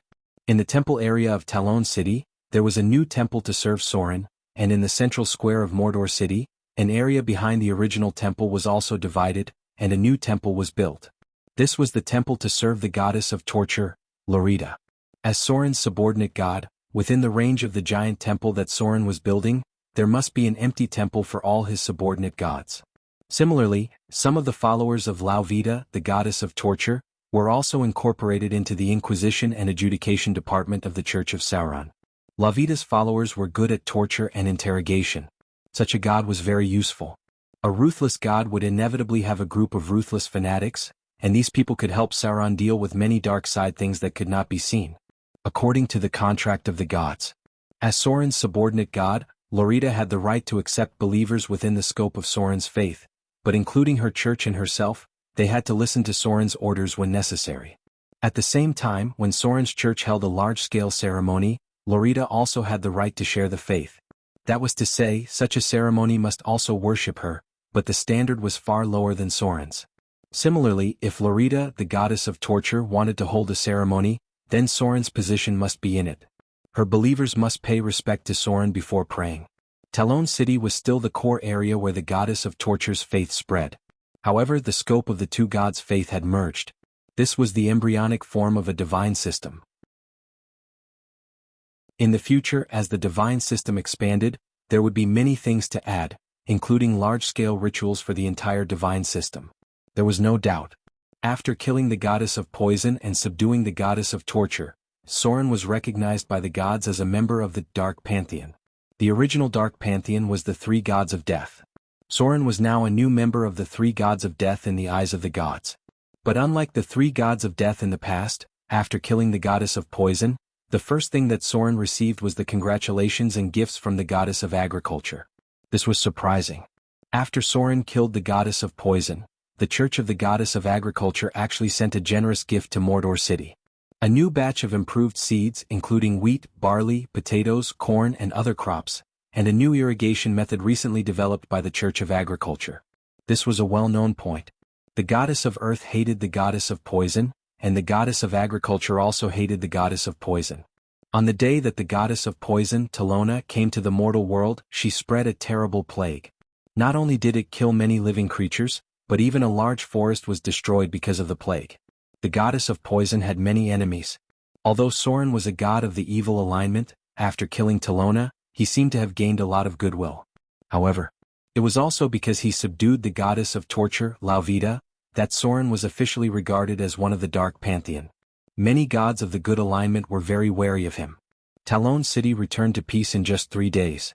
With the influence of Mordor City on the city, many changes soon took place here. The most obvious one was the salted fish. This was not a joke. In just a few days, Talon City became the largest salted fish market in the central region of the continent.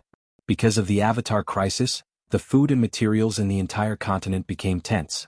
After Mordor City secretly gained control of Talon City, the first thing that the officials in the city hall thought of was to use this place to dump the salted fish that Mordor City pushed into a mountain. The fish in Mordor City was incredibly rich. To exaggerate, the price of vegetables in Mordor City was about twice that of salted fish. One could imagine how much salted fish had accumulated in Mordor City. The dumping of materials quickly affected Talon City. Expensive fish were not very popular. Tuna, sturgeon, eels, and so on were mainly sold in other areas. Mordor City, near Talon City, was dumping salted sharks and whales. The weight of these large fish was very amazing because salt was not a problem in the coastal areas. The salted fish sold in Mordor City was only about 1.5 times the price of food. It was almost sold according to the price of salt in the past. This caused the lower-class poor to rush to buy it from the beginning. Almost all the civilians in Talon City did not have to worry about not having salt and fish to eat in the next year. The cunning businessmen also quickly realized the business opportunity. They bought salted fish from Talon City and then dumped it in other places. This was actually equivalent to selling salt. The alchemy technology of Mordor City had allowed the production of salt to increase sharply. In order to exchange it for wealth as soon as possible, Soren almost sold and gave away the rich fish. In the mainland, most of the salt was produced by salt mines. Soren's plan was to use this as a source of wealth and consume the mountains of fish. There was no other way. There were too many fish in the outer islands.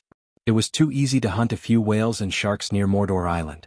This kind of half-selling and half-giving trade quickly increased the reputation of Mordor City in Talon City.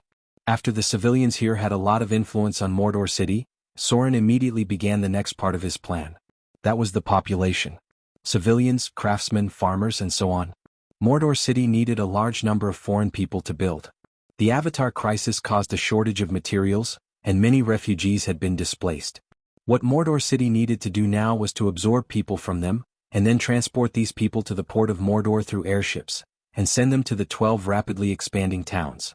According to Soren's calculations, if he wanted to fill these 12 large towns, according to the population of each large town of about 10,000, Soren currently had a gap of at least 80,000 people. P.S. There is one more update.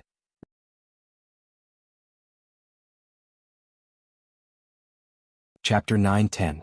Population was wealth, population was an army, population was faith, and population was the foundation. For a long time, Soren's influence had been limited to the coastal areas. Even in the Wind Spear Hills, he could only influence the territory controlled by Adele Isabella.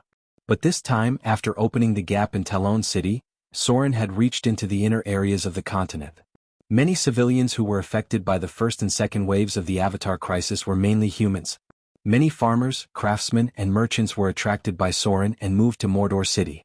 At present, the structure of Mordor City was clearly divided. The half-elves dominated the population in the city, while the other places were quickly filled by humans. It was easy for the half-elves to cultivate skilled craftsmen, and humans were the best at farming. Soren's expansion plan was gradually perfected because of the absorption of a large number of humans. These human farmers could quickly reclaim the land. Mordor City ushered in the third population expansion. According to the calculation of the officials in the city hall, after the completion of the entire population migration process, the total population of Mordor City would reach about 300,000. With the current level of civilization in the material plane, the largest city only had a population of 100,000. Mordor City could accommodate so many people because of Soren's epic-making plan. Otherwise, the entire city would become dirty and messy because of the excessive density of the population. According to the calculations of the witches, after the completion of the third phase of the plan, the upper limit of the population that Mordor City could accommodate was about 1 million. This was equivalent to the entire population of a small duchy. Traces of demons began to become more and more common. The third wave of the Avatar crisis officially came after a short period of preparation. At first, only the dwarves were attacked, but now even humans, elves, and orcs were attacked by the demons. The most severely damaged race was the elves. As the most powerful race in the material plane, the elves were far more popular in magic and professions than other intelligent creatures. The attack of the demons did not cause huge casualties to the elves, but the cunning demons naturally had other ways. They started a fire near the forest where the elves lived, and the fire spread for hundreds of kilometers. Many demons were immune to fire damage, and when they burned the forest, it naturally greatly affected the elves living in the forest. Even the Misty Forest was attacked by the demon army. However, because of Soren, the original timeline had changed. In the process of attacking the Misty Forest, the Devil Legion was instantly taught a lesson by a group of ancient tree guardians. Soren had saved this forest. With a large group of quasi-legendary tier dryads, the awakened oak guardians and ancient war trees were enough to fight against the Devil's army that had participated in the Blood War. The plan to plunder and kill the Treants and turn them into lustful demons failed. The demon army had given up on the Misty Forest during the third wave of attacks. The Misty Forest, which was supposed to have turned into a sea of fire during the second wave of attacks, had survived until now and had become one of the top forces in the material plane. It was just that this force didn't have good relations with any race and was relatively isolated. The only one who maintained close contact with them was Soren. However, recently a group of Droll had joined the Misty Forest. It seemed that they had sensed the power of the Father of the Oak. As mentioned before, there were internal divisions among the Droll. The human Droll was better, but the elven Droll had split into the Earth sect and the Ancient Tree sect. Many of the Ancient Tree sect's Droll had gone to the Misty Forest. It seemed that they believed that there was a chance to resurrect the Father of the Oak. Currently, according to the information that Soren had gathered, there were hundreds of Droll living near the Misty Forest. It was almost the size of a small town. Among them there were hundreds of high-grade Droll, including the core of the Droll sect, the Grand Droll. At the same time, because of the strengthening of the chaotic storm of the Avatar crisis, the tree shepherds near the eastern desert were also moving to the Misty Forest. The tree shepherds had always been followers of the Father of the Oak. After the fall of the Father of the Oak, they inherited the will of the Father of the Oak, and had been grazing the forest to improve the environment of the world. Now many tree shepherds were going to the Misty Forest. Soren estimated that in the fourth wave of the Avatar crisis, the number of Droll in the Misty Forest might reach thousands. In other words, the Misty Forest would form an unprecedentedly powerful Droll sect because of the power of the Father of the Oak that Soren had awakened. The third wave of the Avatar crisis was getting more and more intense. Compared to the reckless demons of the Abyss, the demons were much more difficult to deal with.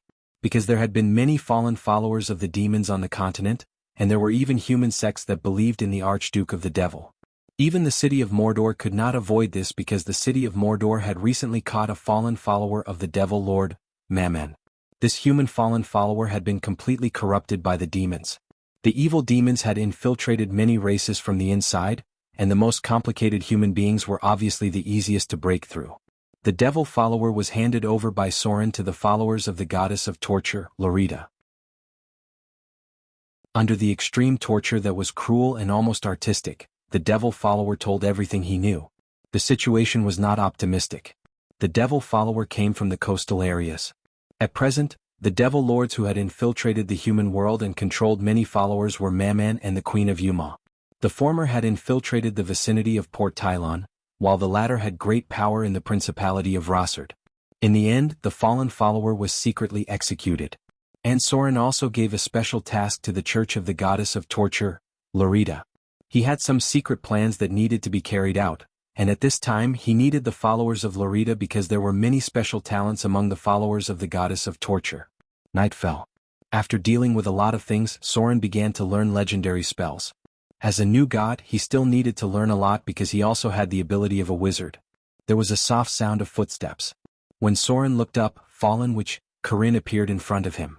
The other party was wearing a black robe, which seemed to be empty because the contours of her body were exposed. I seem to be in a little trouble. Fallen Witch's voice seemed to be a little hesitant, but more of it was a kind of panic. After seeing Soren's puzzled expression, Corinne slowly took off her robe. She only wore a gauzy silk dress underneath. With a faint light, the Fallen Witch's alluring body emerged in front of Soren's eyes. But at this moment, the two people's attention was not on it, because Soren saw strange dark tattoos on the Fallen Witch's white and smooth skin. These tattoos spread from her lower abdomen to her collarbone, and a faint scarlet color appeared in her pupils. It looked like a succubus.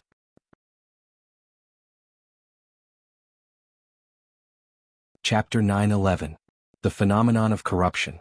This was the first thought that popped into Soren's mind when he saw the tattoo on the Fallen Witch's body.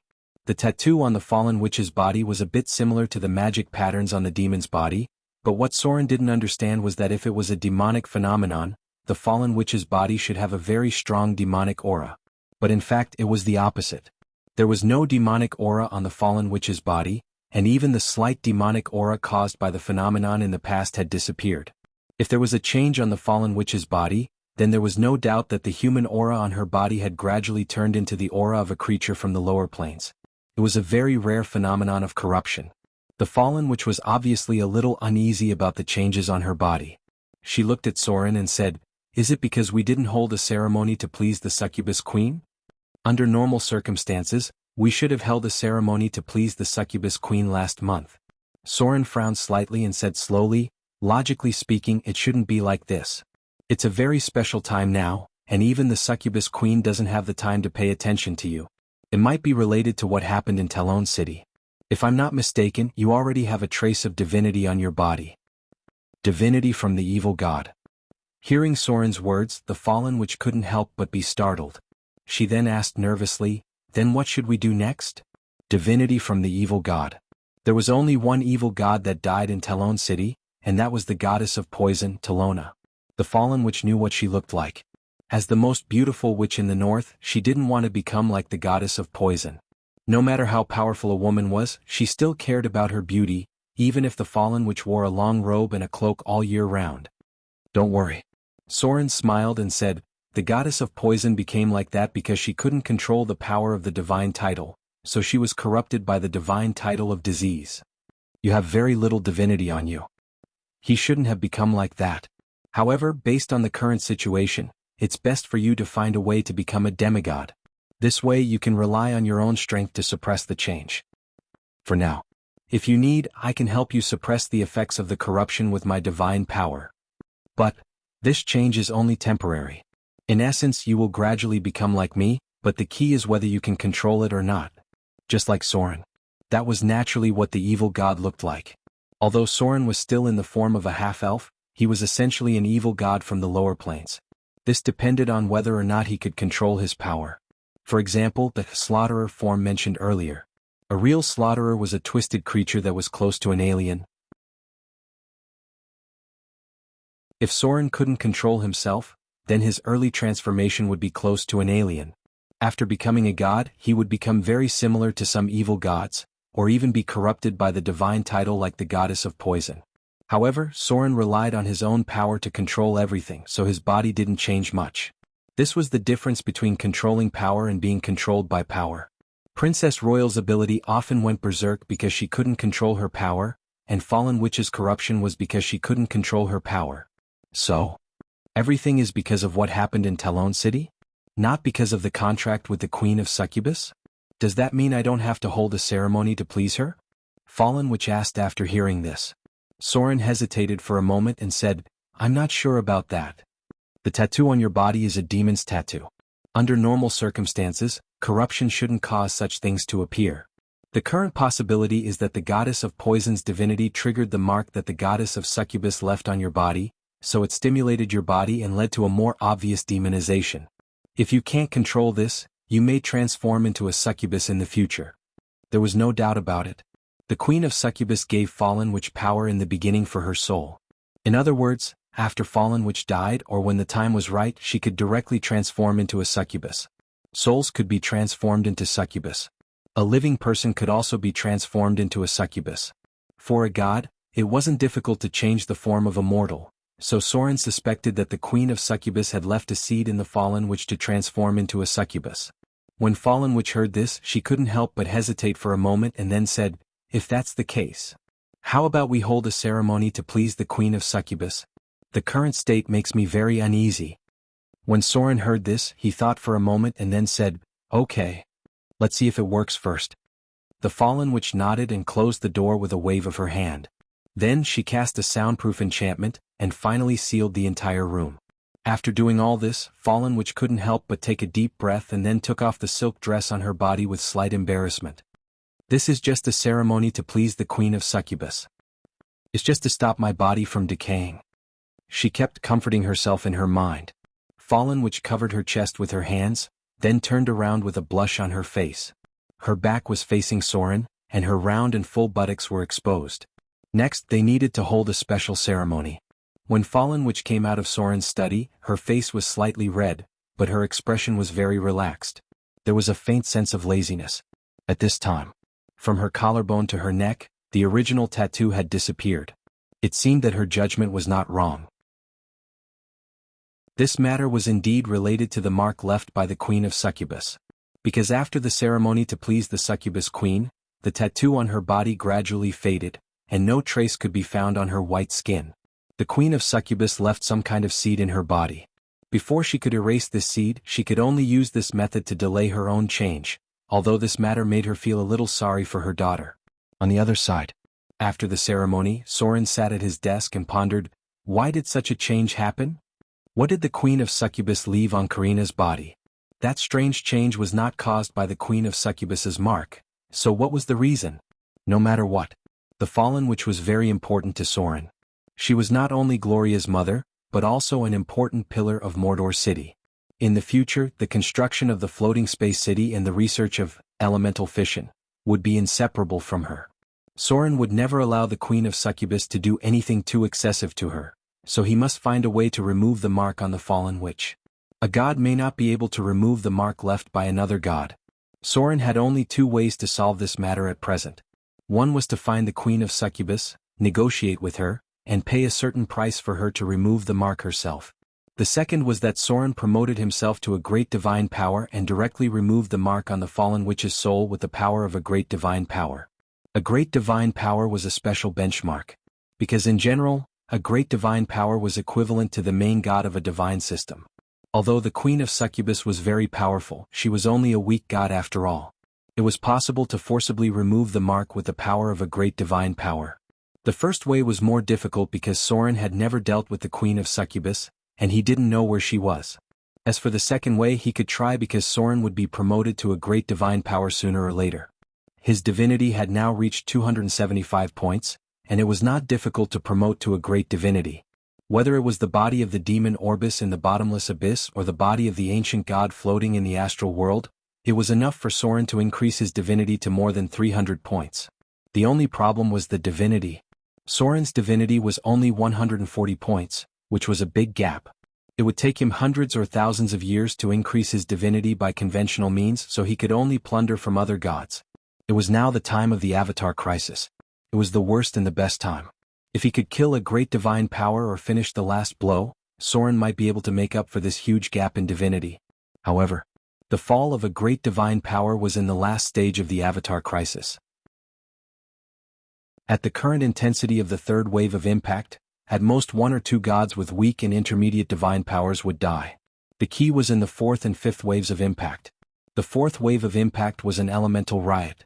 At this time, the four elemental ancient gods began to appear one after another. Then the fifth wave of impact had the largest range because many people had died in front of it. So when the undead kings began to act, the resurrected undead would form a very terrible scale, and this time, many liches who had been hiding from the world for hundreds or thousands of years also came out. At this time, even mid-level gods could fall if they were not careful. As for the last wave of impact, there was nothing to talk about because this time the Lord of Hell, Asmodeus, also came out in person. The Devil's third wave of impact was to prepare for the fifth wave of impact. From the outbreak until now, some low-level creatures had died. At present, no other gods had fallen, but because of the spread of the plague, many places had become uninhabited areas. It wouldn't be long before the undead kings took action. Soren thought about all this silently. He had buried a lot of plans, but he still needed the right time to start them. Da-da-da. Just as Soren was lost in thought, there was a rush of footsteps outside the door, followed by a high-grade rogue who rushed in and said in a hurry, "My lord." "Not good. Our fleet near the Amazon Sea was wiped out. No survivors have been found so far." Soren suddenly opened his eyes when he heard this, and then his expression became dignified.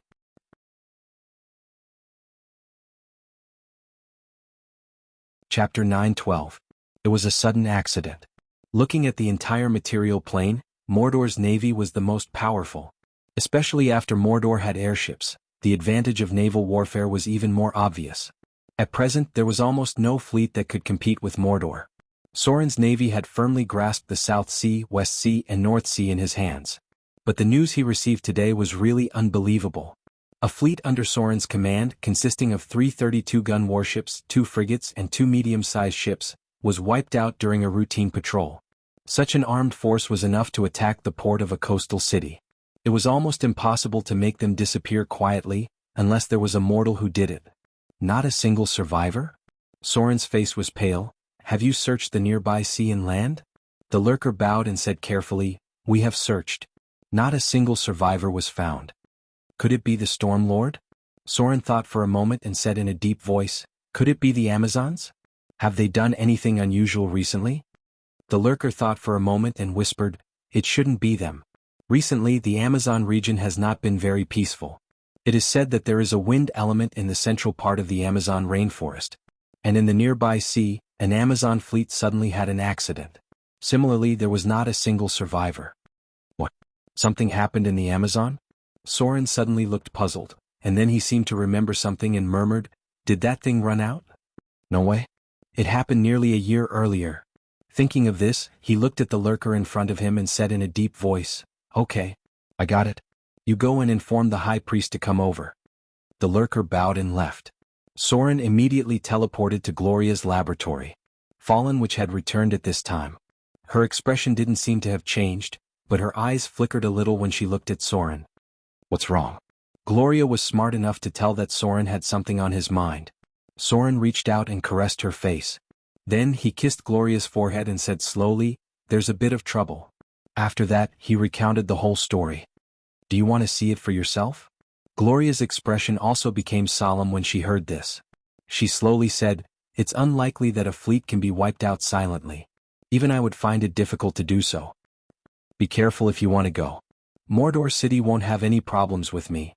As the hostess of Mordor City, Gloria was undoubtedly very competent. At least when Soren was not in Mordor City, she could always handle everything in an orderly manner.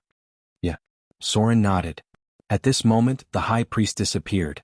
She bowed towards Soren and said, "My lord, is there anything I can do for you?"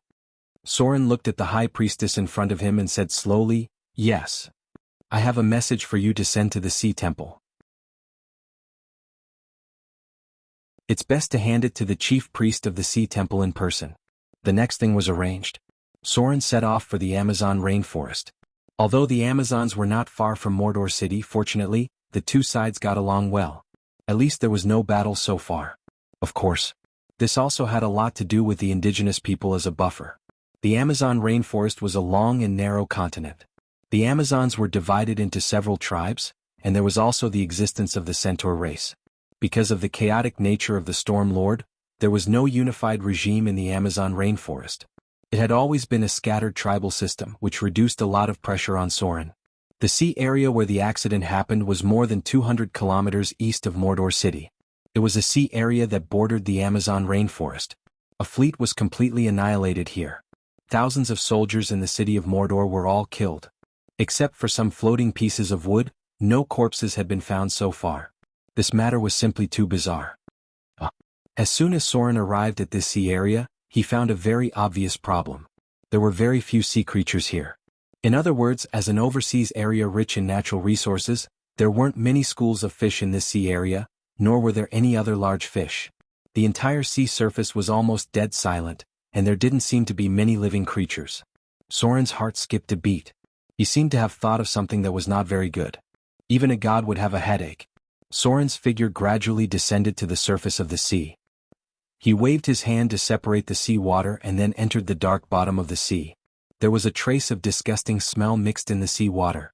This kind of smell could not be detected by mortals at all, but it was so obvious to the gods. It was as if there was a natural repulsion. Soren's expression became more and more dignified. As he gradually entered the deep sea, he could feel more and more things. Chasing this smell, Soren soon found something in the depths of the sea. It was a huge footprint. This footprint was nearly 15 meters in diameter. It did not look like the footprint of a human species, but a bit like the footprint of a dinosaur. After seeing this huge footprint, Soren's face finally changed. He could not help but take a deep breath and murmured, "I can't believe it actually came out." Abomination. A name that even the gods would have a headache when they heard it. The birth of the abomination was a mistake. It was a product of divine power that should not have existed and was not foreseen.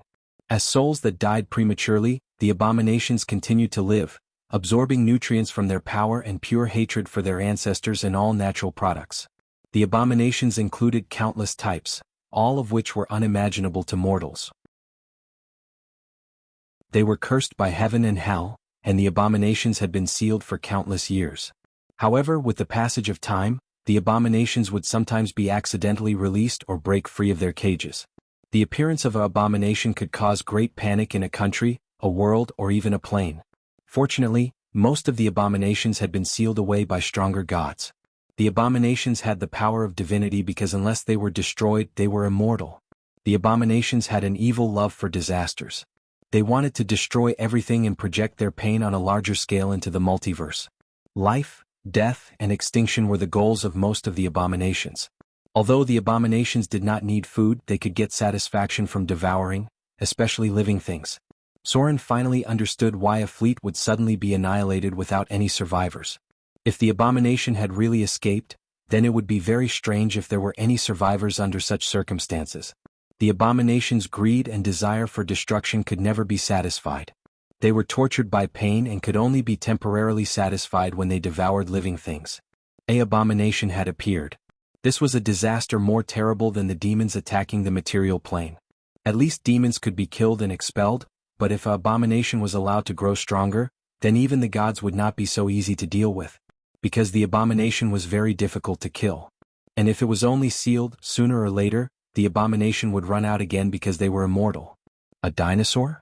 Soren silently looked at the footprints in front of him, and then activated his clergy power. Tracking, clergy. Death clergy. With the vibration of the divine power, there was a special force in the whole sea, and then a broken and short picture appeared in front of Soren's eyes. It was a huge deep-sea monster that looked a bit like a dinosaur, but more accurately, it was like a Godzilla. Soren's face suddenly became very, very ugly. Because he knew this abomination, it could even be said that it was the biggest hidden danger and threat in the material plane. The abomination of the father of dinosaurs. The dinosaur god, Wuxia, was one of the most powerful gods in the nature god system. He was a nature god left behind from the Age of Eons.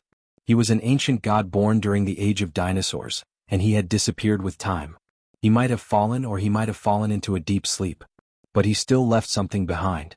That was his offspring, a product of accident and mistake, an abomination bred by a great divine power. It was sealed in the depths of the most barren land in the west of the Outer Islands, a barren land where many mutant dinosaurs still lived. It was a terrible monster that was controlled by the desire for destruction, and if it was not sealed and destroyed, it would eventually devour the entire material plane. Who the hell released it? Damn it. Soren's face was very ugly because if this horrible abomination grew up, not to mention this sea, even the city of Moder, the Amazon rainforest, and the entire Outer Islands would be destroyed by it. An abomination left by a great divine power. This was no longer trouble but a terrible disaster. Soren's figure instantly returned to the city of Moder, and then the light on the great temple gathered, and Soren's figure turned into a tall golden figure. Divine form. A huge amount of divine power gathered, and Soren's figure turned into a golden giant of hundreds of meters high. Then he raised his hand in the direction of Port Tylon, and a golden light flew across the sky. Then in the direction of the City of Wealth, another golden light beam containing the message of the gods passed by. Then in the direction of the Amazon rainforest, Soren hesitated for a moment, and then he also conveyed a message to the evil and terrible Storm Lord. It seemed that he was still a little worried. After thinking for a while, Soren pointed to the City of Glory. The meeting of the gods. This was the first time that Soren had summoned other gods in the form of a god. According to the ancient agreement in the Pantheon, this kind of summoning could only be used when there was a major disaster in the multiverse, or when there was something that could threaten the gods.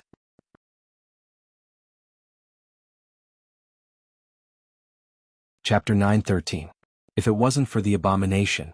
If it wasn't for the fact that this abomination was the son of the great divine power dinosaur god, Wuxia, Sauron would never launch a meeting of the gods to invite so many gods, let alone a god like the god of light who was on the opposite side of him.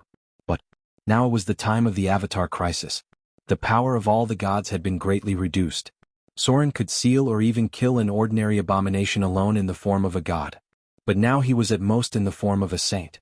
It was very difficult to kill the abomination left by the dinosaur god. With Soren's power now, he could at most try his best to kill the abomination left by a low-level god. The gods that he invited were basically all related to this matter. The abomination appeared in the overseas area, and the first to bear the brunt of it were Soren and the Storm Lord. If they left it alone, the ships of Motor City and the tropical Amazon would be very dangerous in the future.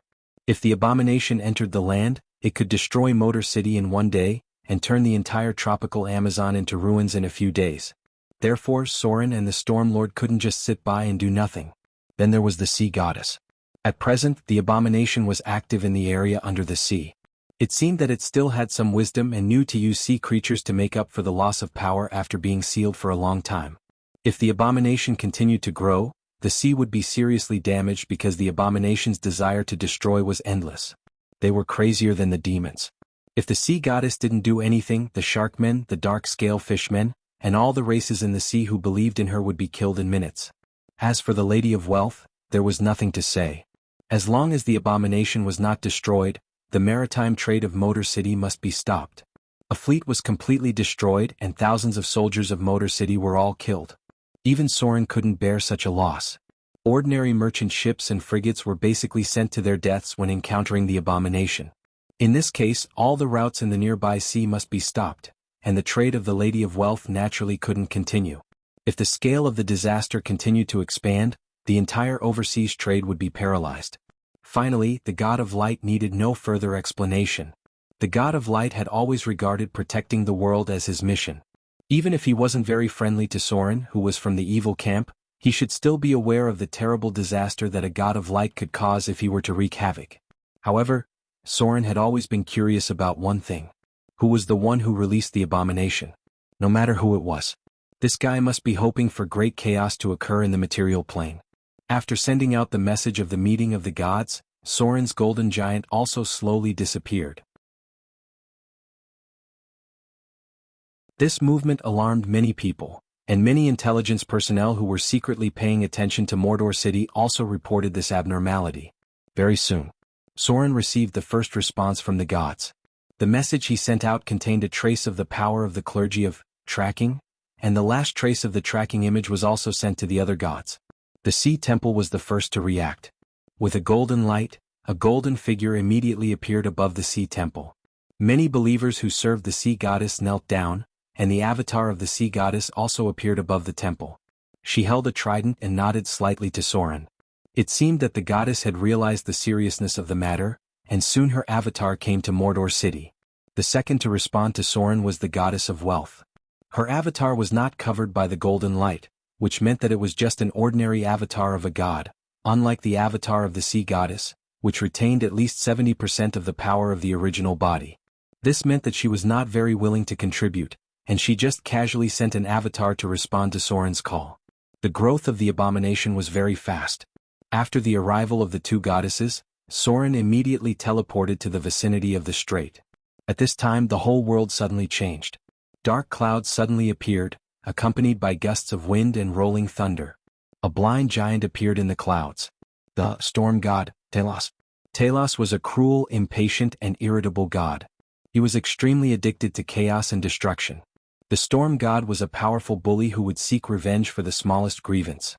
He often flew into a rage, and his demands for believers had never weakened or stopped. The new god of shadow. Are you the one who summoned me? I hope everything you said is true, or you will pay the price. The temper of the storm god was as unpredictable as his priesthood. He was a member of the furious gods. As a great god with great divine power, he had very few opponents in the material plane. So this time Talos came in his original body. He stood directly on the clouds with lightning in his hand, looking down at Soren, the sea goddess and the goddess of wealth. He said in a deep voice, "Where is the abomination? This kind of sinful thing should not be left in the world." Even the storm god, who was chaotic and evil, clearly understood that he could not allow the abomination to move freely in the material plane. Although the god of storms was cruel to his followers, the god of storms knew that he really needed these followers. The Amazon tropical forest was the main place where his followers spread. If the abomination of gods was not eliminated, the Amazon tropical forest would soon be destroyed. Golden light appeared. With the dazzling light, the dark clouds in the sky dissipated, and a shadow covered in holy light appeared. It was like the purest holy light in the depths of mountain paradise. The god of light. At present, he was the most powerful master god among all the god systems. He was also the one who was closest to becoming a great divine power. He did not come in his original body. But even if it was just an incarnation, it was enough to disperse the storm and release a strong aura similar to that of the storm god. There was once a god who was above the great divine power like him, and that was Sirik, who gathered the power of the three gods of death. However, after combining the power of heaven and the power of the light of dawn into the power of the sun god, the god of light was probably a little stronger than Sirik. The arrival of the god of light restrained the anger of the storm god. Although one was lawful and good, and the other was chaotic and evil, the two great gods would not fight as soon as they met. This was because there was also a meeting between the gods in the Pantheon Temple. Many god systems maintained the balance, and the evil god's throne was also kept in the Pantheon Temple. Loshanda.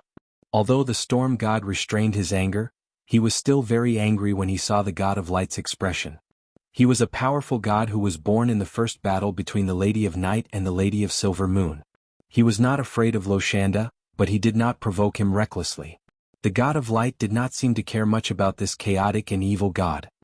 He just looked at Soren calmly and then slowly said, "I feel the aura of destruction. It's the son of the dinosaur god Yudahir.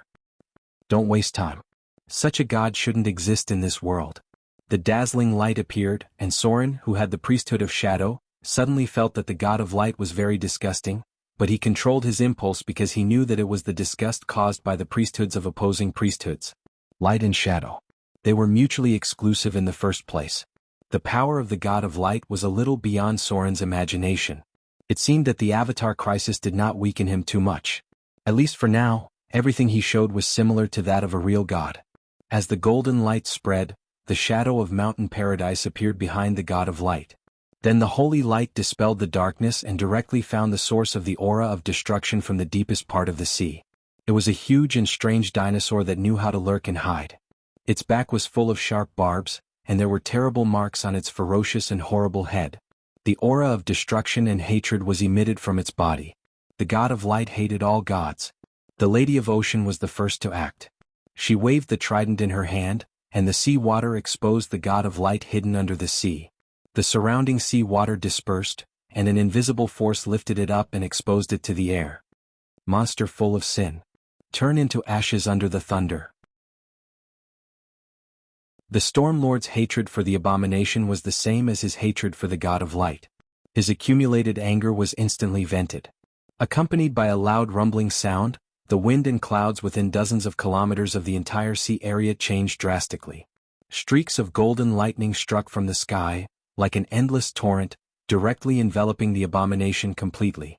The power of a great divine power was so amazing. Talos, who was in charge of the priesthood of storm and destruction, easily summoned thousands of lightning and directly covered the god of light in thunder. Brr! A furious roar filled with hatred rang out. The dinosaur-like abomination stood at the bottom of the sea and took all the attacks head-on. Thousands of lightning bolts struck its body, and soon, its body was charred and riddled with holes. However, then something unbelievable happened. Although the lightning summoned by the Storm Lord with all his strength hit its body full of holes, its body quickly recovered in an instant. This was no longer regeneration. It was simply a terrifying mutation. The flesh and blood of the god of light almost recovered in an explosive way. As soon as the Storm Lord finished the thousands of lightning strikes, the injuries on its body were almost healed. It was as if nothing had happened. Brr! The god of light roared with hatred. The god of light opened its mouth and spat out a beam of light full of decay and destruction toward the Storm Lord in the sky. Dragon's breath? Soren's face changed slightly, and the Storm Lord in the sky also dodged this attack. The god of light in front of him could spit out a special dragon's breath, which was similar to the dragon's breath. This meant that it had eaten at least a high-level dragon in the past, and this dragon had caused it to further mutate.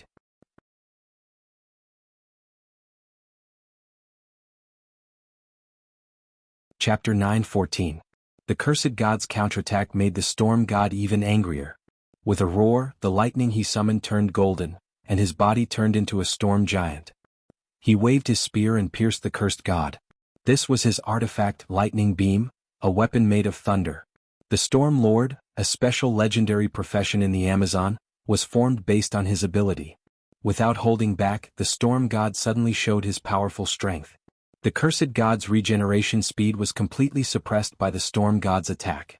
When the storm god waved his artifact, the cursed god's flesh was almost completely evaporated. As a powerful god in charge of battle, the storm god's power was amazing. Finally, the cursed god's regeneration speed could no longer keep up. With the storm god's roar, he directly pierced the cursed god's brain with his lightning spear. The cursed god was dead. The storm god's last attack completely wiped out the cursed god's breath of life, and even half of its body was evaporated. The battle seemed to be over. Soren was just about to breathe a sigh of relief, but something that the other gods had never thought of happened. The abomination, which had been killed by the god of storms a moment ago, suddenly came back to life. Its broken body regenerated at an astonishing speed, and soon, it returned to its original appearance. Resurrection? Soren looked at the other gods in surprise and murmured, "It was dead just now." This time it was the goddess of wealth who answered him. She said softly, "This cursed god seemed to have swallowed a lot of souls and it did die just now. But it seems to have come back to life very quickly." The resurrection of the cursed god made the storm god hesitate. He had just used a lot of divine power, but after killing the cursed god it came back to life. In the long history, this kind of cursed god was the most difficult to deal with. In the end, even the gods had no way to deal with it and could only barely seal it. This kind of cursed god that could come back to life was even more terrible than ancient evil creatures. Obviously, a cursed god left behind by a powerful god was not so easy to kill. As the storm god retreated, the god of light, who had been watching the battle, also moved. "Purify." The god of light frowned as he stared at the resurrected abomination in front of him. He raised his hand and pointed at the abomination, causing a blinding holy light to fall from the sky. This light was lethal to evil, and even Soren felt threatened by it. The abomination's body dissipated in the holy light. It was as if the god of light had been disintegrated. The light emitted by the god of light had a shockingly high temperature, which vaporized much of the abomination's body. The abomination was instantly heavily injured. Soon after, his body became less and less, and in the end his entire existence was wiped out. He should be dead now, right? Soren wasn't the only one who thought this way. The other two goddesses had similar thoughts as well. Although the Storm Lord had killed the abomination, he had not completely destroyed its physical body. However, the Lord of Glory had just disintegrated the other party's body. Under such circumstances, even an abomination would have had a hard time surviving. But everything was still beyond their expectations. When the God of Light withdrew his divine power, the abomination, which had been completely destroyed, suddenly began to regenerate wildly.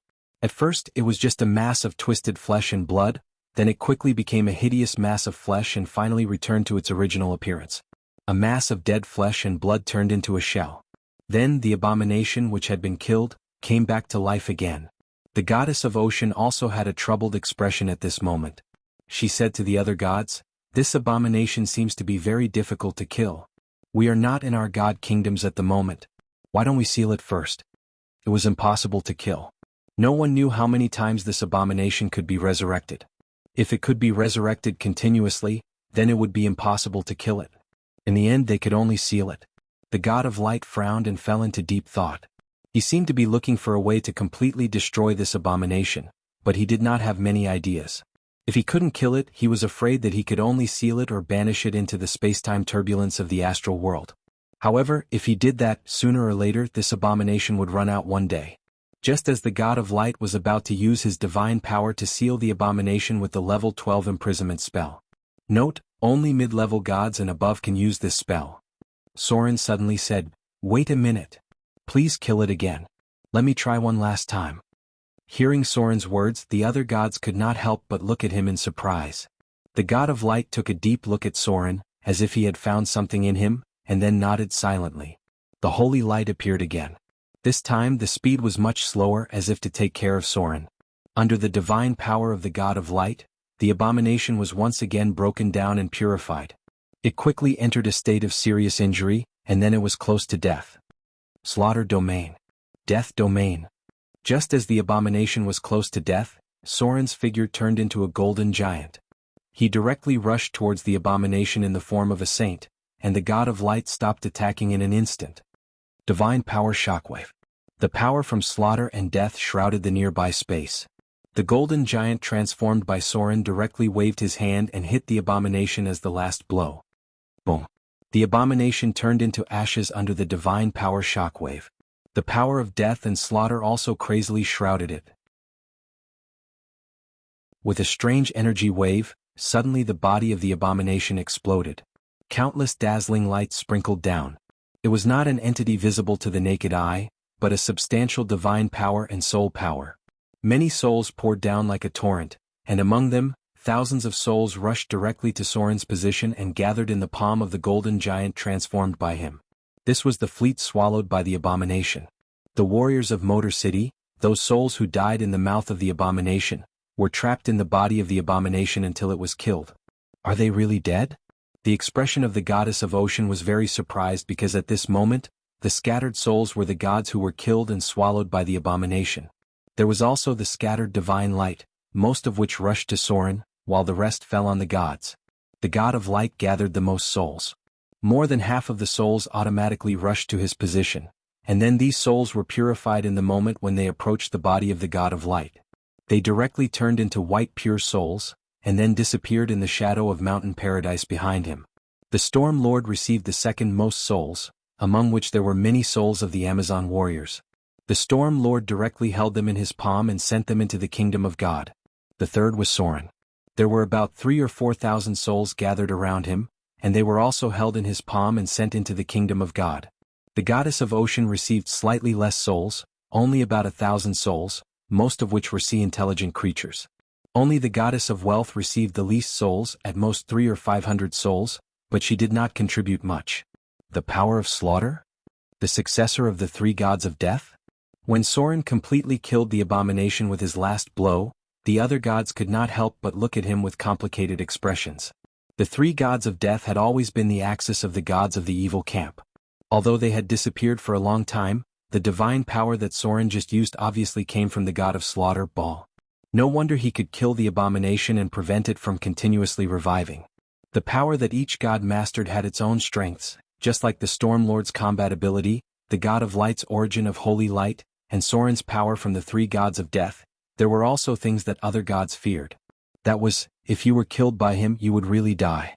With the divine light of the abomination's death sprinkling down, a row of data appeared in front of Soren's eyes. You've killed the abomination, descendant of the dinosaur god. Extracting the target's soul energy. You've received 1500,000 slaughter EXP. The target has divinity. Extracting the target's divinity. You've received 20 divinity. The target has Shingezi. Extracting the target's divinity. You've received 25 divinity. The power of the abomination was distributed to the gods. Because there were two gods with great divine powers, Soren did not receive much slaughter EXP and divinity, especially the slaughter EXP that he received. In the end, it all turned into souls that gathered around the gods. However, what surprised Soren was that the abomination actually gave Soren 25 divinity, which was almost more than the divinity that he received. This was extremely rare. Perhaps the power of the divinity really came from the dinosaur god, which was the key to the continuous revival of this abomination. The abomination was dead. The meeting of the gods had come to an end. Before the god of light left, he took a deep look at Soren and then disappeared into the sky. The Storm Lord had a brief conversation with the goddess of the ocean, and then returned to the tropical Amazon forest.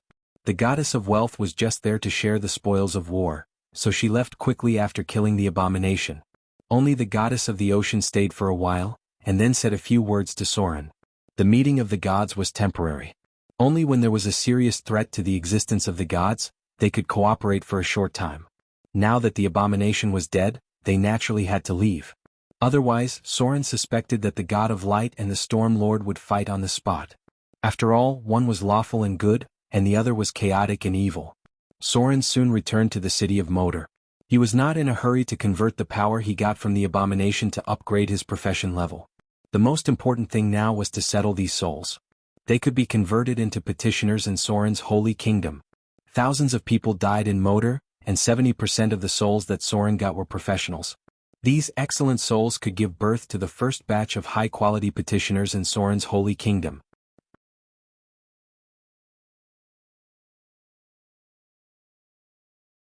Chapter 9:15. Mordor City Great Temple. Because Soren's strength was constantly improving, the Temple of Mordor City was gradually expanding towards the scale of the giant god temple. It would definitely become the core of a divine system in the future. After collecting thousands of souls, Soren quickly returned to the temple. Now his kingdom was in the shadow plane, and the integration was almost complete. Unfortunately, Soren could not enter because of the Avatar crisis. But not being able to enter did not mean that there was no connection. Soren could still send the souls of his believers into it. This time there were a lot of people who died. The fleet of Mordor City accidentally encountered the abomination, and thousands of people died. These souls were devoured by the abomination, and they were saved by Soren. Because he had not reached the level of great divine power, Soren could not purify the souls directly and send them to mountain paradise like the Lord of Light.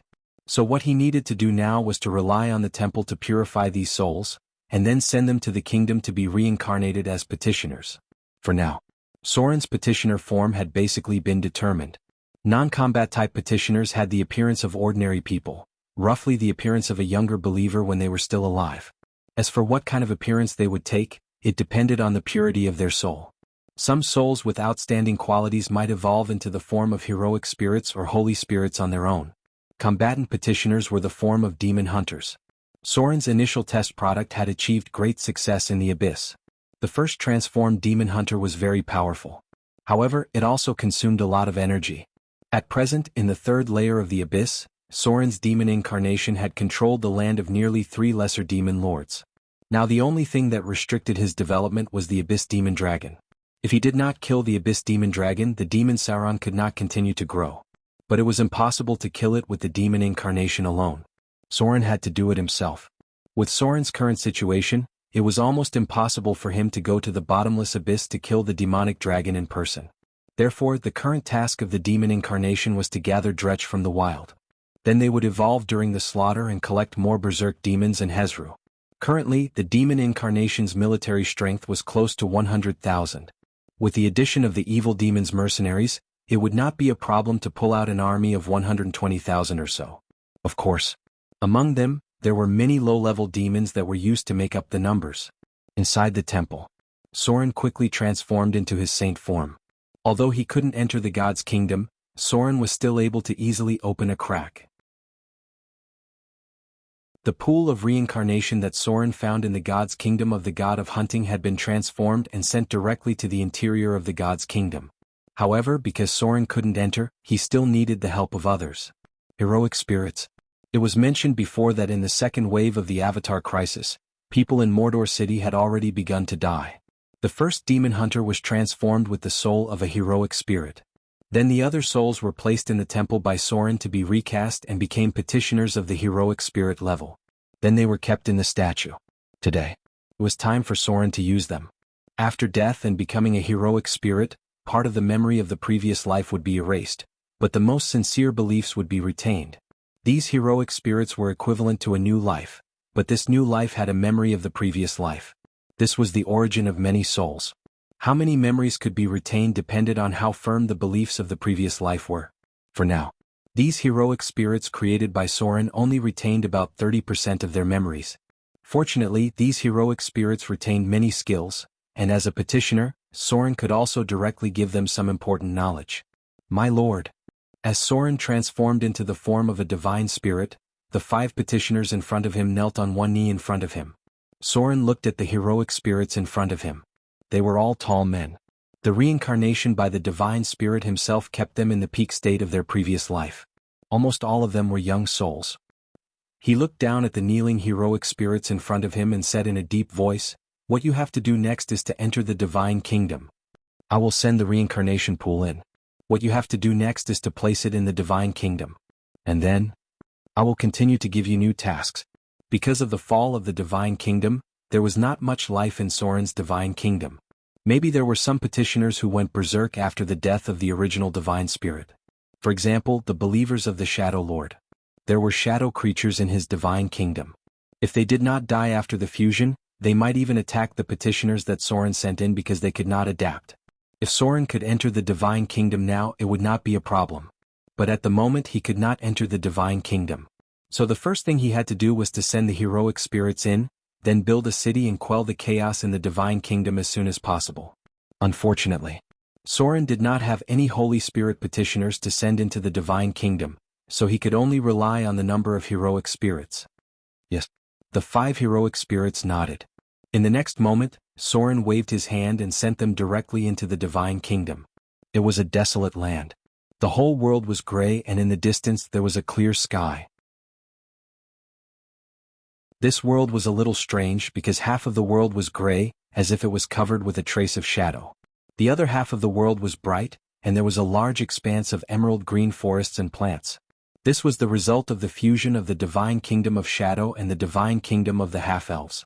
Because there was no divine spirit in charge, the fusion of the divine kingdom was not perfect. It was barely fused together, and there was an obvious asymmetry at the border between the two kingdoms. The figures of the 5 heroic spirits appeared at the border. A few kilometers to the left was gray land and gray sky, and a few kilometers to the right was a dense forest. Now let's complete the task given by our Lord. The 5 heroic spirits descended from the sky. They wore full armor and held weapons in their hands. After looking around, they approached a lake. The strange stones fell from the sky, and they quickly piled up around the lake. Occasionally, some creatures would appear nearby, but most of them were distorted shadows. Those who dared to attack them were quickly destroyed, and the heroic spirits who did not attack them did not care. About half a day later, in the great shrine, Soren received prayers from the heroic spirits. They had completed the pool of reincarnation. Very good. Soren's spirit was suddenly lifted, and he turned into a golden giant. When he opened his palm, thousands of souls appeared in his hand. Soren mobilized the power in the shrine, then used his divine power to purify these souls, and then sent them into the divine kingdom one by one. The divine kingdom of shadow. The 5 heroic spirits scattered around the pool of reincarnation, kneeling on one knee and praying sincerely. As they prayed, a golden pillar of light suddenly fell from the sky, and some souls could be seen falling from the pillar into the pool of reincarnation. Divine power gathered. Most of the petitioners were in the form of energy, but because of the divine kingdom, they could be seen and touched with the naked eye. In essence, the petitioners would dissipate into pure soul crystals after death. The water in the pool of reincarnation seemed to be boiling, and then a fully naked man walked out. He looked to be about 25 or 26 years old, and there was a hint of confusion on his face. However, there was a faint glow on his body. This meant that he was a heroic spirit. "Come up, my brother." A heroic spirit stood up, took out a set of armor and weapons and said in a deep voice, "Our Lord needs us. Put on your armor and pick up your weapons. We need to bring more brothers here." The petitioners retained part of their memories. The man who came out of the pool of reincarnation quickly regained his consciousness, nodded, put on his armor, and stood next to him. The second soul fell into the pool of reincarnation. This time it was just an ordinary petitioner and there was no heroic spirit on him. He was placed on the other side. In addition to heroic spirits, the divine kingdom also needed more ordinary petitioners because the kingdom needed to be rebuilt. The third soul that came was a woman. As the pool of reincarnation boiled, a beautiful woman walked out of it. She seemed to know better than the other reincarnators. After being resurrected, she put on a set of armor and said, "For our Lord Soren." This was a priest who died in battle. Her soul form was one level higher than a heroic spirit, but unfortunately, there was still a little gap between her and a holy spirit. In the fleet of Motor City, there were priests sent by the temple to accompany them. She was one of them who died in battle. She looked like a half-elf, and after being reincarnated, she became a petitioner that was more advanced than a heroic spirit. The golden pillar of light in the sky continued to shine. One by one, souls were thrown into the pool of reincarnation. Soon, nearly 1,000 petitioners had gathered by the lake. Some looked confused and some looked clear. The quality of their souls varied. The better the soul, the faster it would recover. Among them, the priest in the previous life had become the leader of this group of petitioners. The heroic spirits were the guardians. Because the soldiers who died this time were all from Mordor City, there were also a lot of heroic spirits. There were nearly 100 heroic spirits that were reincarnated. The petitioners quickly built a crude altar and a statue of the god. With the prayer of the heroic spirit, the leader of the female petitioners said in a deep voice, "Our Lord has given an oracle. He needs us to build a city nearby as soon as possible. There are other souls and petitioners in this kingdom. As long as they are caught and sent into the pool of reincarnation, they will become our brothers and sisters. Our Lord has told me what the city looks like. Now, everyone start cutting wood. We must build a camp in 3 days. Everything in the kingdom of God was created from nothing. Although this was a world dominated by gods, Soren could only transfer materials into it. As for what the kingdom of God would look like, he still needed to plan it himself. Just like the kingdom of Succubus created by the Queen of Succubus, everything depended on the preferences of the gods. P.S. I'm almost done writing the manuscript. After that, I'll be able to update it steadily. Now that I've entered the kingdom of God, Soren needs to start planning his own kingdom. You're tuning in to the Han Lee's Wuxia Chronicles YouTube channel. We're so grateful for your support and don't forget to subscribe to join us on this incredible journey through captivating stories. Your generosity through donations truly makes a world of difference, as it's the primary source of revenue that allows me to expand and enhance this channel for you. Thank you from the bottom of my heart for being a part of this adventure.